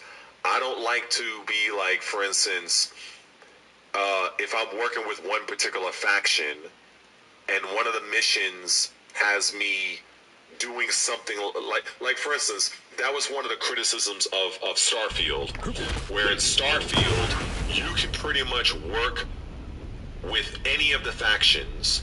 So for instance, if you're part of the United Colonies, this is Starfield for instance, the United Colonies is more like they do good related things. They do like they defending people and stuff like that, and they're hunting the Crimson Fleet, which is sort of like, you know, kind of like the bad guys. Well, you can join the United Colonies, and you can join the Crimson Fleet. And because you're part of both teams, there's going to be missions where you're going to have to go against the United Colonies, and then you take a mission going, and I'm like, what the fuck? Like, that's not even realistic. But that's what Bethesda allows you to do now. They allow you to do everything. And some people like that. I personally am not a fan of that. So what I end up doing, I have to make a conscious decision where if I'm choosing to work as a particular faction, I make the decision to not take on any other faction quests on that particular playthrough. So it's almost like I have to make my own immersion. I have to do it myself. And that's the thing that I liked about Mass Effect, was because in Mass Effect, you know, even with the Xbox achievement, in Mass Effect 1, you had the long-term service achievement where you would play through the game under one save file 2 different times. So I remember that my first playthrough, I was an infiltrator. So that was basically, you had access to handguns and sniper rifles. And then my second playthrough, I played as an adept. So imagine my surprise when I go and play Mass Effect Andromeda, and I'm like, so I can max out everything in one playthrough? Like, I'm not a fan of that. So when I played Mass Effect and Andromeda, I played more like an adept. Like, I just focused more on the powers, and I stuck with handguns. Even though I could use sniper rifles and shotguns, I purposely, every time I got them, I just sold them off. And that's how, because I'm very much in immersion. Like, I guess you could say I like to role play. And so, I don't know, maybe it's a little bit corny, but that's how I like to play my role-playing games. You know, with that long-ass diatribe, you know? But yeah, I do enjoy that you do have that option, but I've always been somebody that, you know, like, for instance, if... Like, that's one of the things I liked about Diablo, for instance, Diablo 4 and whatever. Like, right now, in Diablo 4, I'm a max level barbarian, which max level in Diablo 4 is level 60, and I have I think a paragon level of like 63 or something. I like that as a barbarian, I'm limited to fucking swords, maces, battle axes. But imagine if they just allow you to use magic like you're a fucking sorcerer. I'm not a fan of that. So I like that in Diablo, you can, you know, if you want to be like a fucking, if you want to act like you're Gandalf, you can become a sorcerer. You can play through the game as that. If you want to be a necromancer, you can play through the game like that. And I think that is the big appeal for me with Diablo, and that's what kind of has me hooked, because while the story of Diablo 4 is linear, like you're not really making a lot of different choices, but I like that you are able to build out your character how you want. Like, even for instance, as a barbarian, you know, for those that are even aware of Diablo, for instance, like, you can dual wield, right? You can wield two weapons, or you can have a two-handed sword, or a two-handed bludgeoning weapon like a mace or a hammer. Well, I've been playing the game solely using a double-handed sword, living out my own little Conan the fucking Barbarian fantasy, if you will. And so as I get like battle axes and pole arms and other regular swords, I just sell them off. And you have abilities that you can use.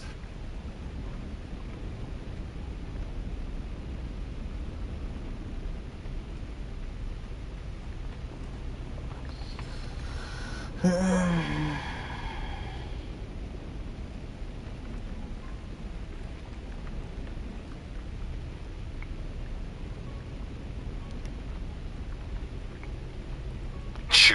to play the game that way, and I like that I have that option.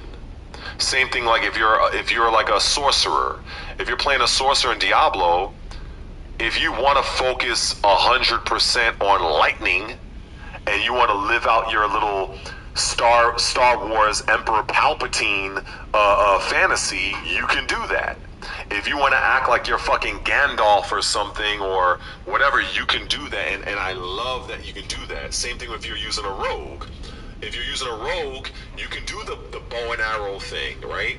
Or maybe you don't like a bow and arrow. Maybe you like just to run around with daggers and shit, act like you're from like Assassin's Creed.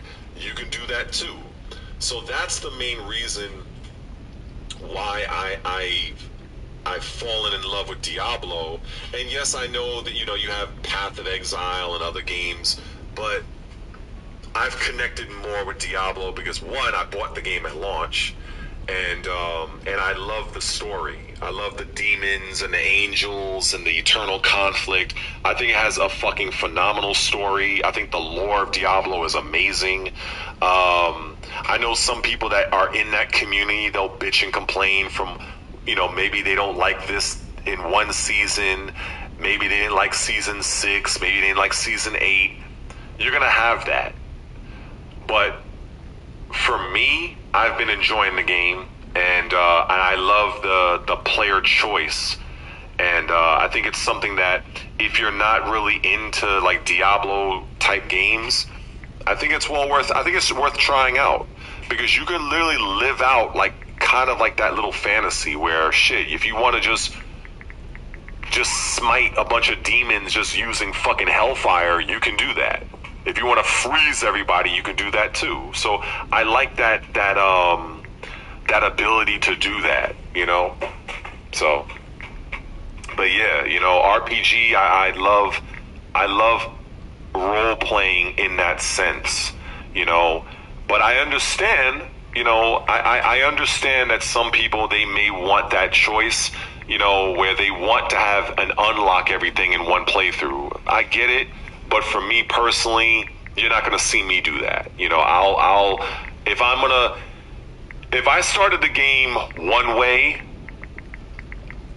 I'm probably gonna do it a different way in a different playthrough. That's what I'm gonna do. But yeah, yeah, I did play Dante's Inferno, and oh, what's up, Green Echo Space? I just saw you. Oh, you have a question. You played Tekken since 3 to 5. The Tekken situation.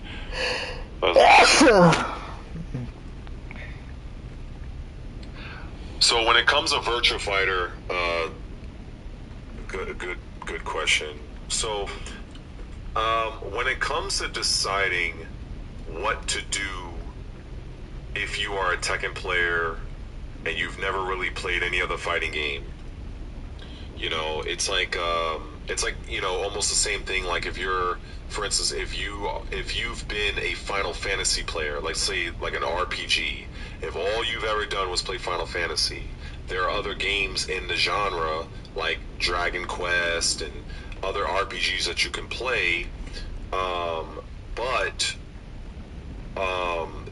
the mechanics may be different, the story will definitely be different.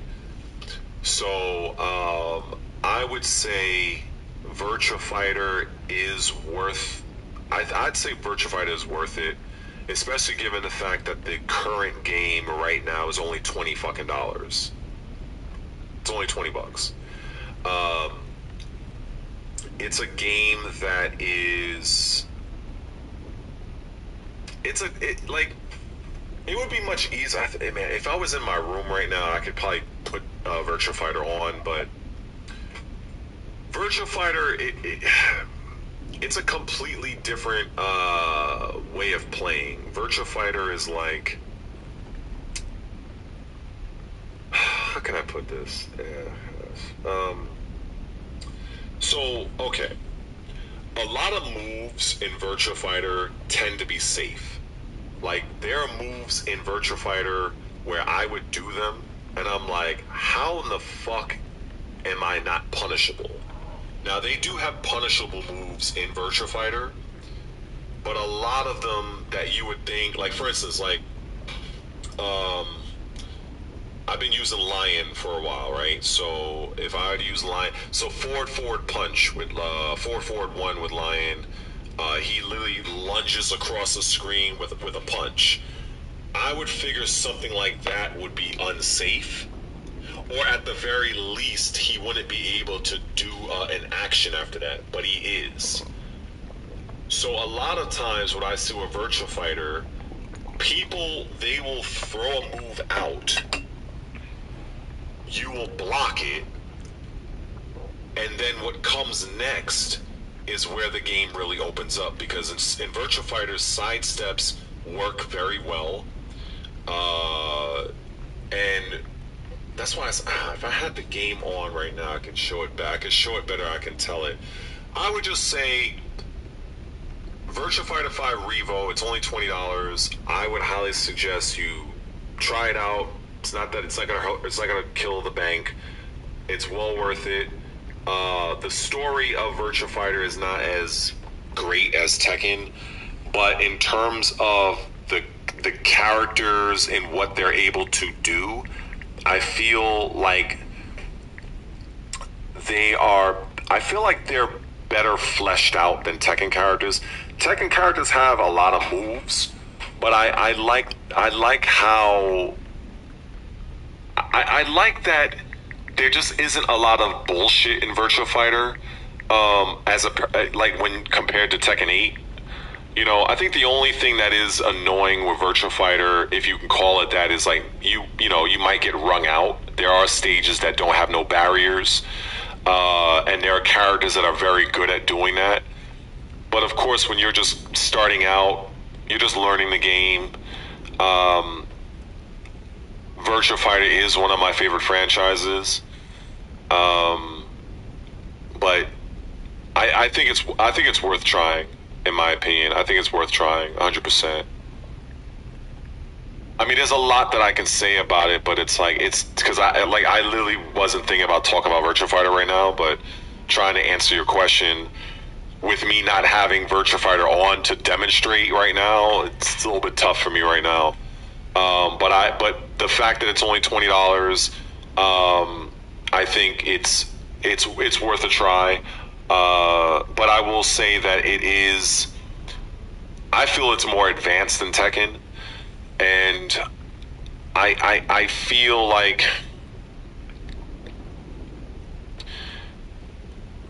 a lot of times if I lose to somebody in Virtua Fighter, I don't have that same feeling where I feel like I got screwed over. If I lose to somebody in Virtua Fighter, I feel like a lot of times they're probably just better than me. In Tekken, there's so much bullshit in that game where I just feel like I'm more cheated than anything else, and that's another thing that I just don't like about current Tekken. Current Tekken, there's just too many things that's handed to the player, and I feel like this really dilutes the game. But that's just my take. Let me see. Let's see, free play. But yeah, to get to what Hidden One said, yeah, I definitely played Dante's Inferno. I love the game. It's basically a God of War clone, but it's not a bad game.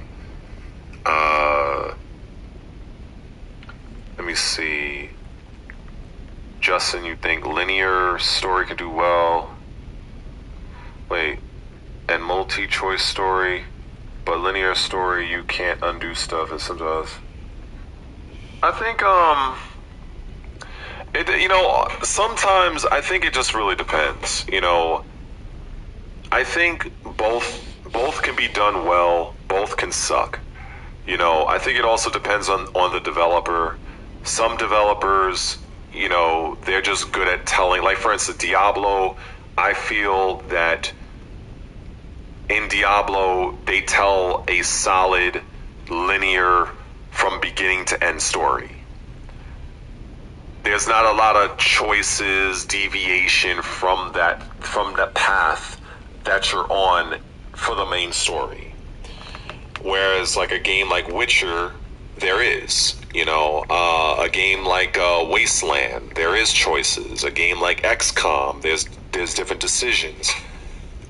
So it depends on it depends on the developer. It also depends on you as the gamer, because some of you guys might prefer a more straightforward story, like a God of War, for instance. God of War is an on the rails. You're going from point A to point B to point C, and then what is making God of War is the setting, building of the weapons, like in terms of like building your powers. But at the end of the day, when it comes time to move the story forward, it's basically going in that one linear path, no matter what you do. So some people prefer that. Some people prefer both. So that's kind of like what that comes down to. I hope I'm not too far behind on these messages. You guys are pretty talkative here. That's pretty cool. And I like when you guys seemingly like get to know each other in the chat. So I don't feel like I'm like, if I miss a few of you guys kind of find out that some of you guys got things in common and shit, and have that moment of, did we just become best friends? One of those moments. Let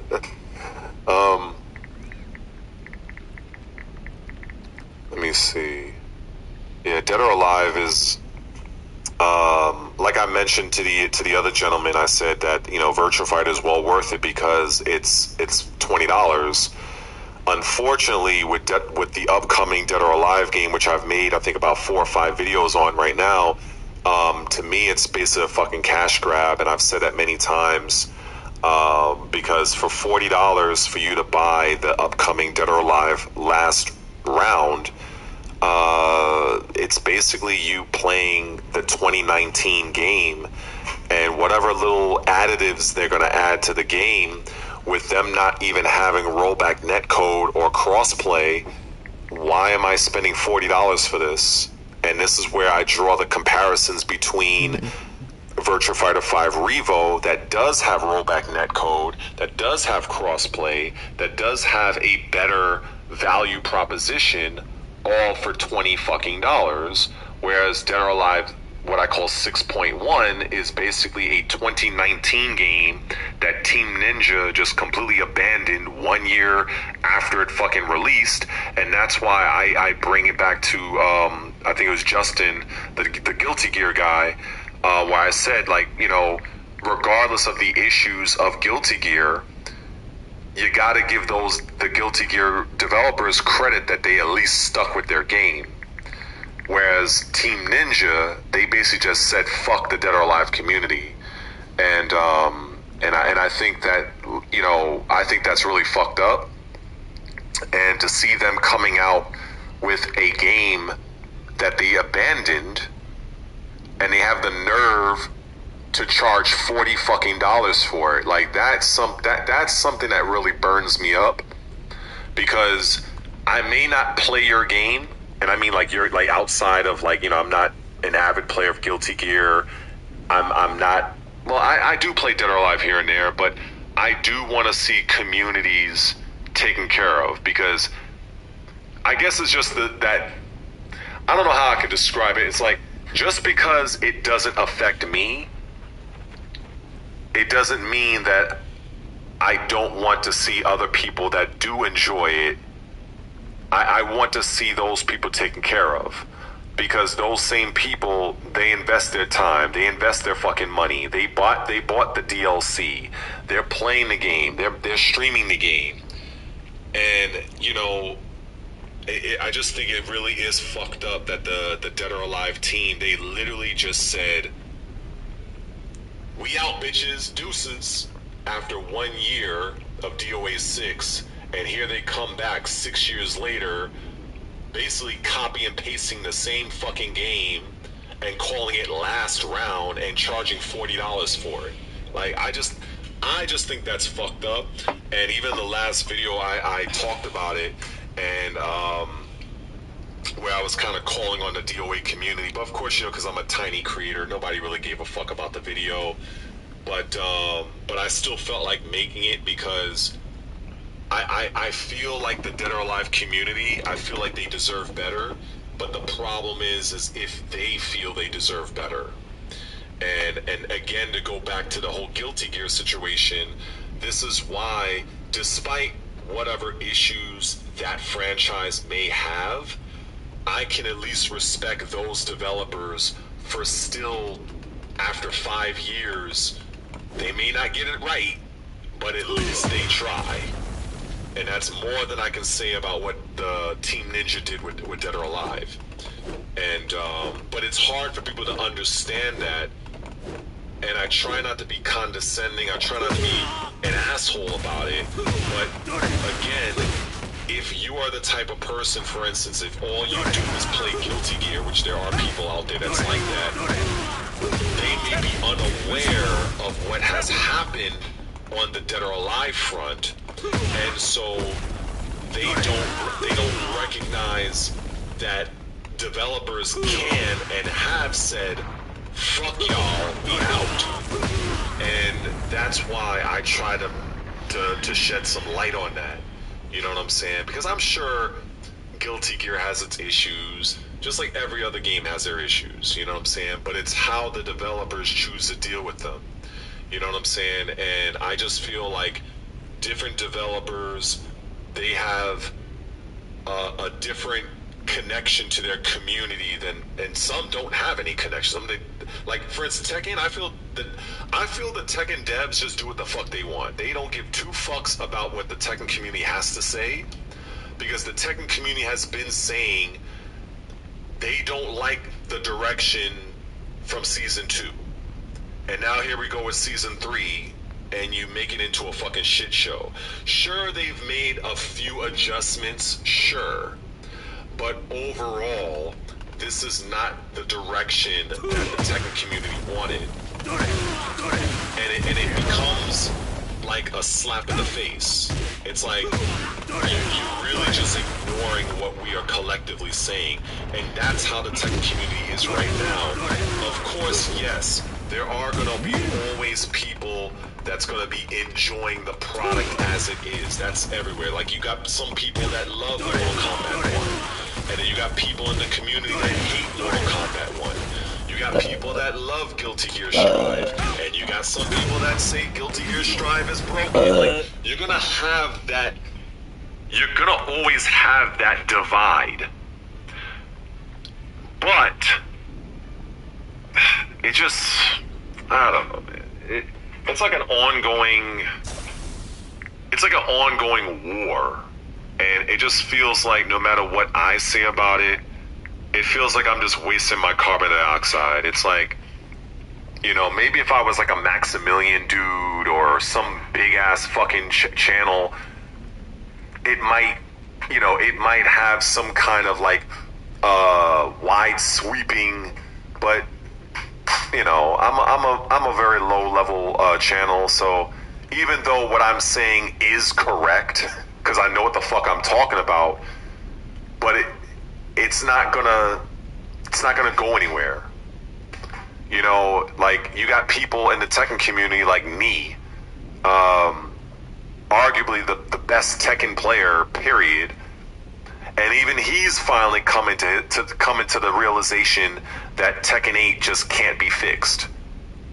But I've been saying, like, the reasons why the game is, it's like, I don't know what to do.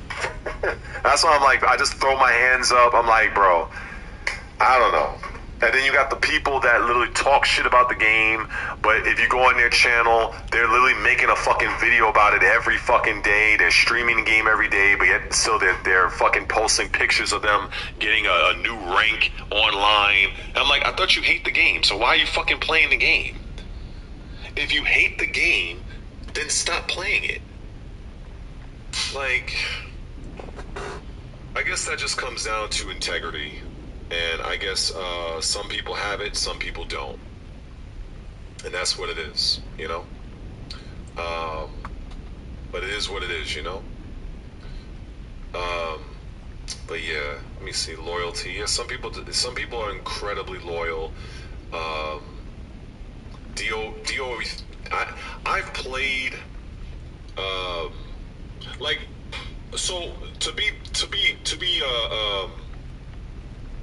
I was gonna say to be honest, but when I look at games like Guilty Gear, I don't, and it's gonna sound fucked up, and I apologize in advance.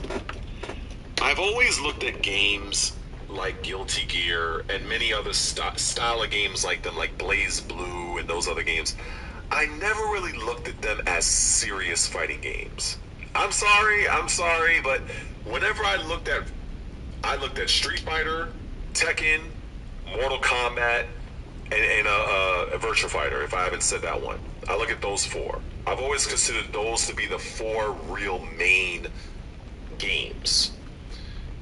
And not to say that games like BlazBlue and Melty Blood and what's the other one? God, there's like so many of these little. I call them like anime style games in a sense. It's not to say that those games don't have skill, but you have to understand. I come from an era where I competed in what is globally recognized as a legitimate fighting game. I mean, it's fucked up as it is. It is what it is. So looking at something like Guilty Gear, it always looked like a side game, you know. But it's looking more and more interesting to me because, and this is going back years. Like, I've been competing in Tekken for like 30, I've been playing Tekken for 30 years, but competitively, I competed in Tekken since Tekken 4. So I know Guilty Gear as a franchise has been around for, you know, some time. So with each iteration of the game, I felt like they've been adding more and more new characters, more lore, different mechanics, and I feel like I can take it a little bit more seriously, but I still don't look at it in the same I don't view it on a same level as a Street Fighter, for instance. And I think that's fair. Even though we can say, yeah, they're two different games, but I'm talking about they're both 2D. And I feel like when it comes to global reach, it's just, you know, it is what it is. But I do respect the developers for sticking with the franchise as they have, and then over the time, it's like they've been building Guilty Gear to be it's much larger than what I remember it being, and so when I look at like games that are outside of the four I mentioned, like Virtua Fighter, Tekken, Street Fighter, Dead or Alive to a degree, you know, it looks like, you know, I respect the effort that those devs have been putting in. Now, I know next to nothing about BlazBlue. It's kind of a weird name, but I've always kind of looked at it as like, oh, it's like kind of like an anime style fighter. That's kind of how, even though it may not be an anime, but that's kind of how, you know, I look at it. It's like kind of like it's not Tekken, it's not Street Fighter. So that's how I've always looked at it. And you know, and I'll admit, you know, I don't want to say there is a lot of ignorance, because I am very ignorant to Guilty Gear. Well, actually, no, I know some things about Guilty Gear, but I know like nothing about BlazBlue outside of the title of the fucking game. I could not name you one character in BlazBlue. That's just to show that I know nothing about that game. But with Guilty Gear, I was like, okay, it looks, you know, pretty interesting, looking characters or whatever. Definitely very much out there when compared comparison to Street Fighter. Street Fighter feels like more grounded by comparison. But you know, I like that they exist because people that enjoy those style of games, they have somewhere to go, and I'm all for that. I'm all about giving players that option, that choice, and that level of competition. You know, because you know, a Guilty Gear person, they could go to Street Fighter, they could go to BlazBlue, they could. However, when I look on the 3D side, where are Tekken players going? Tekken players don't have a new Virtua Fighter. They don't have a new Dead or Alive. So for the Tekken player that wants to stay in that 3D realm, there really isn't that many options. And that's why I feel competition is very key, because competition will keep you on your P's and Q's, because you don't want the competition to one-up you. And this is why whenever I talk about like Diablo 4, for instance, it's kind of like at this point, it's kind of hard to not, when you bring up Diablo, there are many people that are going to bring up what? Path of Exile. Well, let's be honest. If it wasn't for Diablo, there would be no fucking Path of Exile. But the fact that Path of Exile exists, and it's pretty significant, it keeps the Diablo team on edge. It keeps them trying to innovate and make the game better. With Tekken, there is no such competition. The developers literally have nothing to worry about. Tekken is not really overtly competing with two-dimensional games. They're really not. So that, and that's something that when I try to explain it, and sometimes I just get tired of explaining, because some gamers, and I don't mean to be an asshole about this, but some gamers, all they care about is just pressing buttons. They don't understand the business side of things. And that's why I love that there's a lot of competition in the 2D space, because you have a King of Fighters, you have a Fatal Fury, you have Street Fighter, you have Mortal Kombat, you have Guilty Gear, you have a BlazBlue. 2D, you have a multitude of options to play, and soon you're going to have Avatar Legends. Soon you're going to have Invincible Versus. What in the fuck does a Tekken player have outside of more Tekken? So hopefully that makes sense. Maybe it doesn't, but you know, I don't know. I need to get me some water because my mouth is as dry as the Mojave Desert. So just give me uno momento.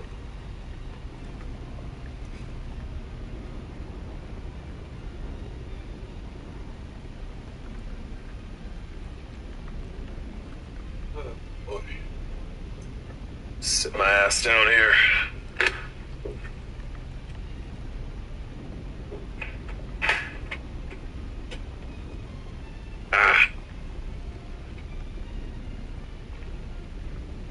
Yeah, let me see. What did I miss here? 2D fighters are definitely 2D fighters are definitely winning right now, regardless of, I mean, you have so many different options, and I would like to see more 3D based games, even if I don't like them, even if they're not my cup of tea. But I would like to see the community have something else. Good question. So yeah, what do I think makes a, so I think I'm not gonna say I have the ultimate answer. Let me see. So But just curious, what do you think makes a fighting game serious popularity of player base? So I think, like I said, I don't have the end all be all answer, but my particular take, it comes down to a couple of different things. It does come down to player base. It does come down to the design of the game. It does come down to the game mechanics.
How to break free from toxic relationships. How to break free from toxic relationship. Here are 3 ways to leave a toxic relationship. 1, build a solid support system so it's easier for you to leave. 2, start spending less time together so that you start detaching. And 3, let them know that this relationship no longer works for you, but you wish them well. Here are 3.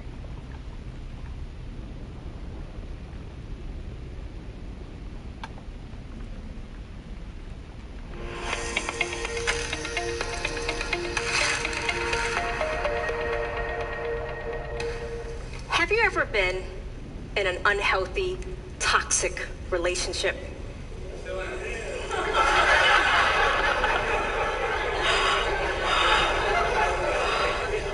Or perhaps you've known someone who's been in one. It's not uncommon to turn on the news to hear of someone who's been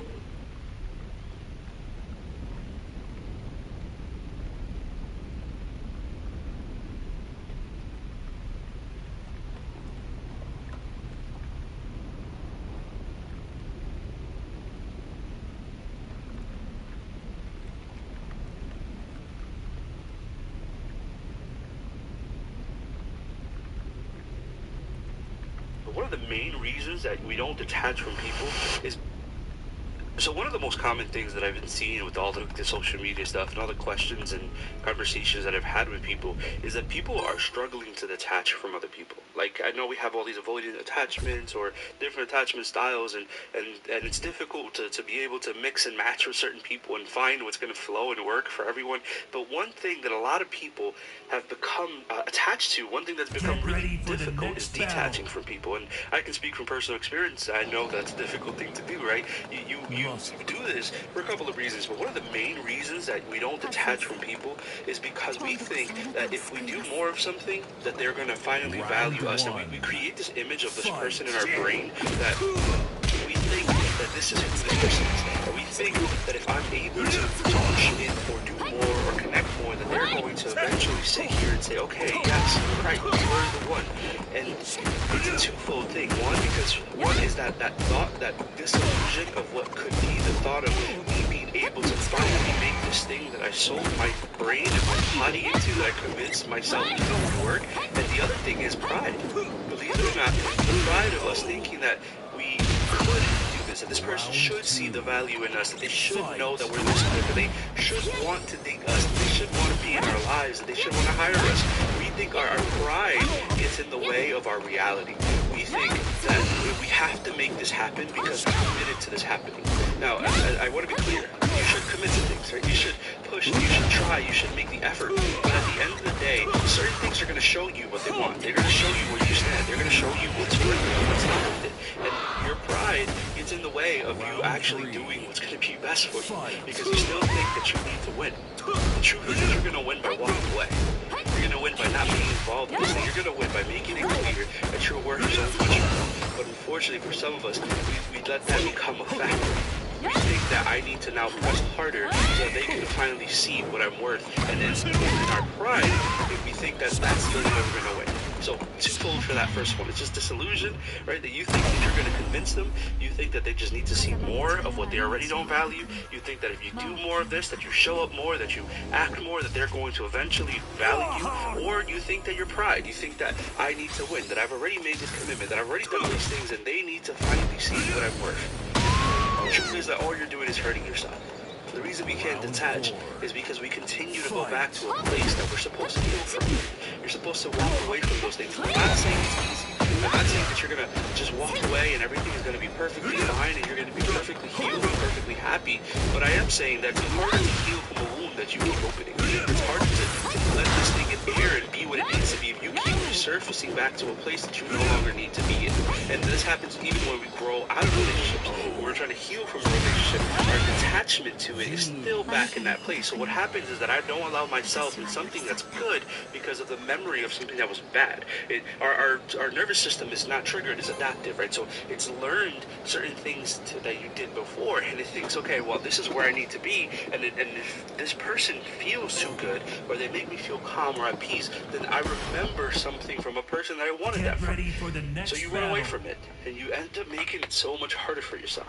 The truth is that for a lot of us, we consistently stay in places that we were meant to move from. You will never heal from a place that you've made home in.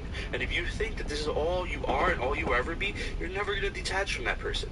Now, I know this is a little bit difficult and a little bit different because there's so many different factors and so many scenarios, but at the core of all of this, we don't detach from people because of that thought, of that reality that we think that we are going to be able to create something.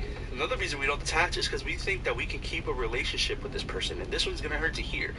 You can't keep a relationship with the person that you need to heal from. You can't go back to a place that hurt you and say, oh no, well, yeah, we were dating, but now we could be friends. You cannot be friends with that person. And I know people will say different things or whatever. It's never going to work. Why? Because there's always a fragment of that relationship there. There's always a thought. In Spanish, there's a saying, hubo fuego, cenizas quedan. Where there was a fire, there's still ashes. And you think that by being around that, you're not going to rekindle something, or even that they don't have to rekindle it. Your thought process, your mind, what you have convinced your brain, the neuroplasticity that you've created about this person, it's going to kick in because it's going to say, wait, no, we're still around. And if we're still around, that means that there's hope. But if you continue to be attached to this relationship in any kind of way, whether romantic, platonic, or whatever, you're never going to get over it because it's impossible to heal in that environment. Am I saying be a jerk and don't be nice to them? No, I'm not saying that. Be cordial, be good. But you can't sit here and say, oh, I'm going to hang out with this person even though they didn't give me what I desired or what I wanted, and then think that you're going to be able to heal in that process. It's not going to happen. It's impossible because you're not letting yourself have the space for that to heal. You have to remind yourself of who they are every time they come around. You have to remind yourself of what they did, and you remind yourself that you had to beg, and you remind yourself that you had to plead, and all the things that you had to do to be extra to them that you didn't have to do, that you didn't deserve. But if you continue to stay there, you continue to stay where you are. And it's impossible to detach from something that you've just made home in. Number 3, you have to become obsessed with you.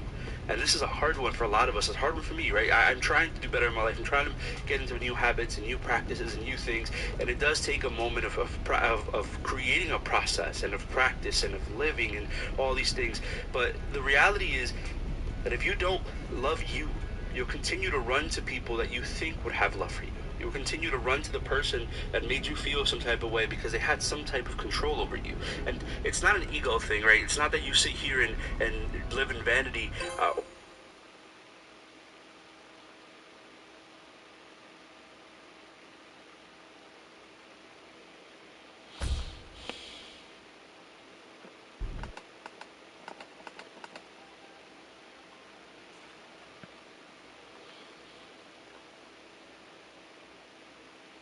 Get ready for the next battle.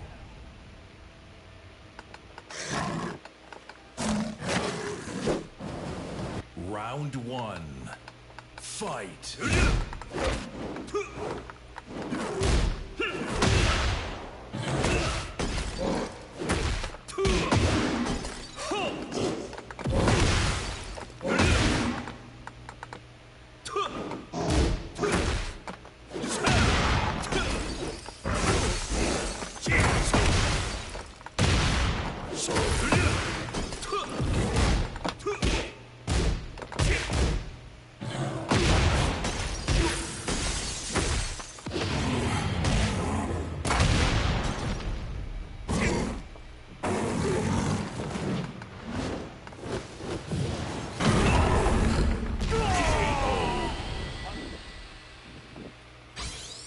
Round 2.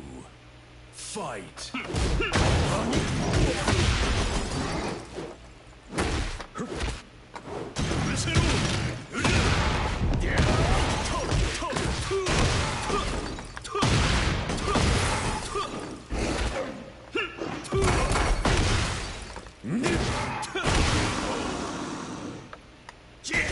Round 3. Fight.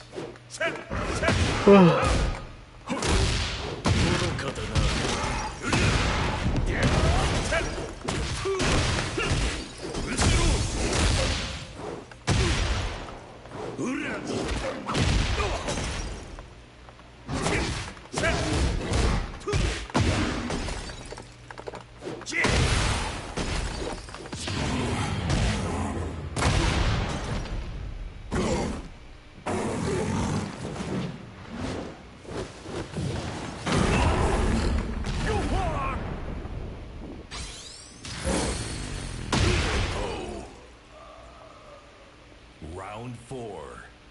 Fight.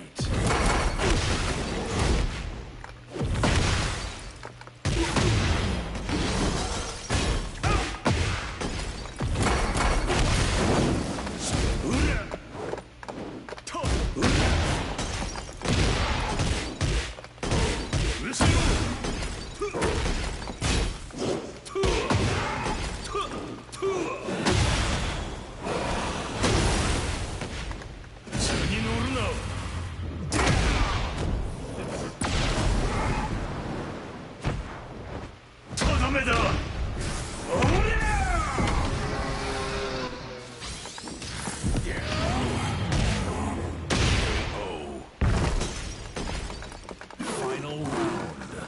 Fight.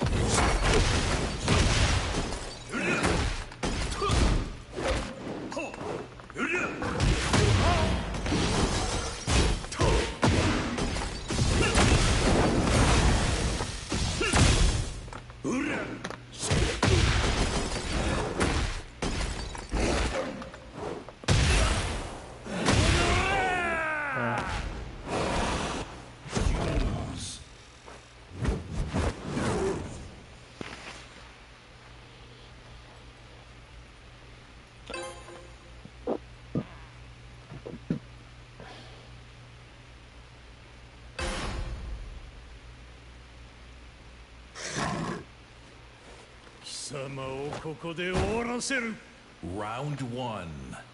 Fight.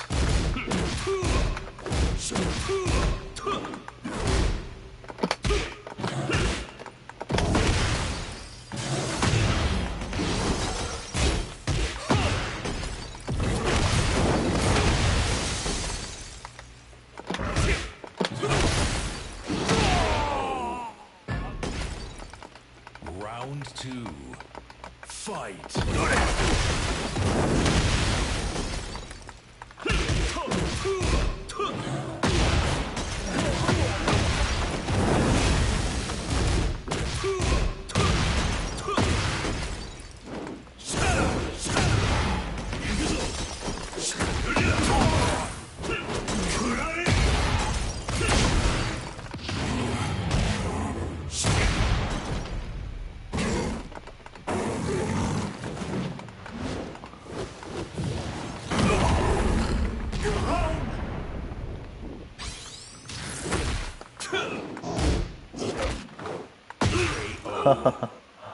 Nice. Round 3. Fight.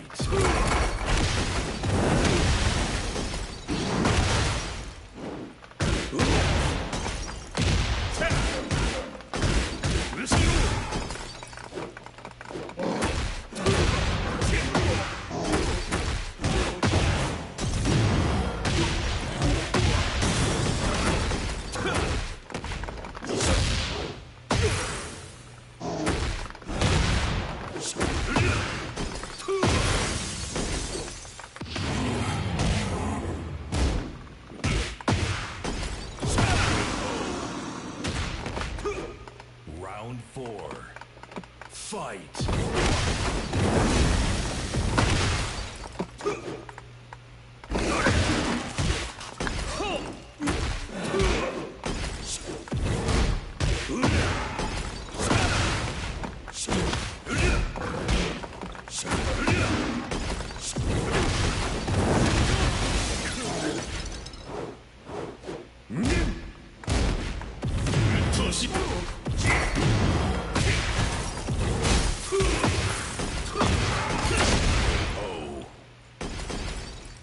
Final round. Fight.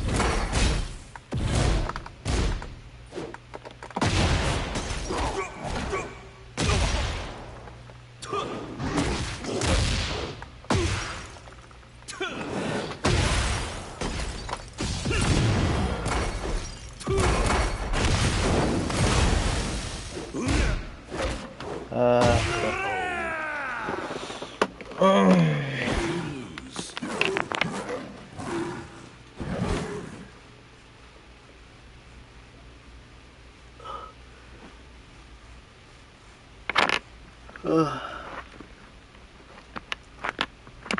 Bye bye. Turn off the stream.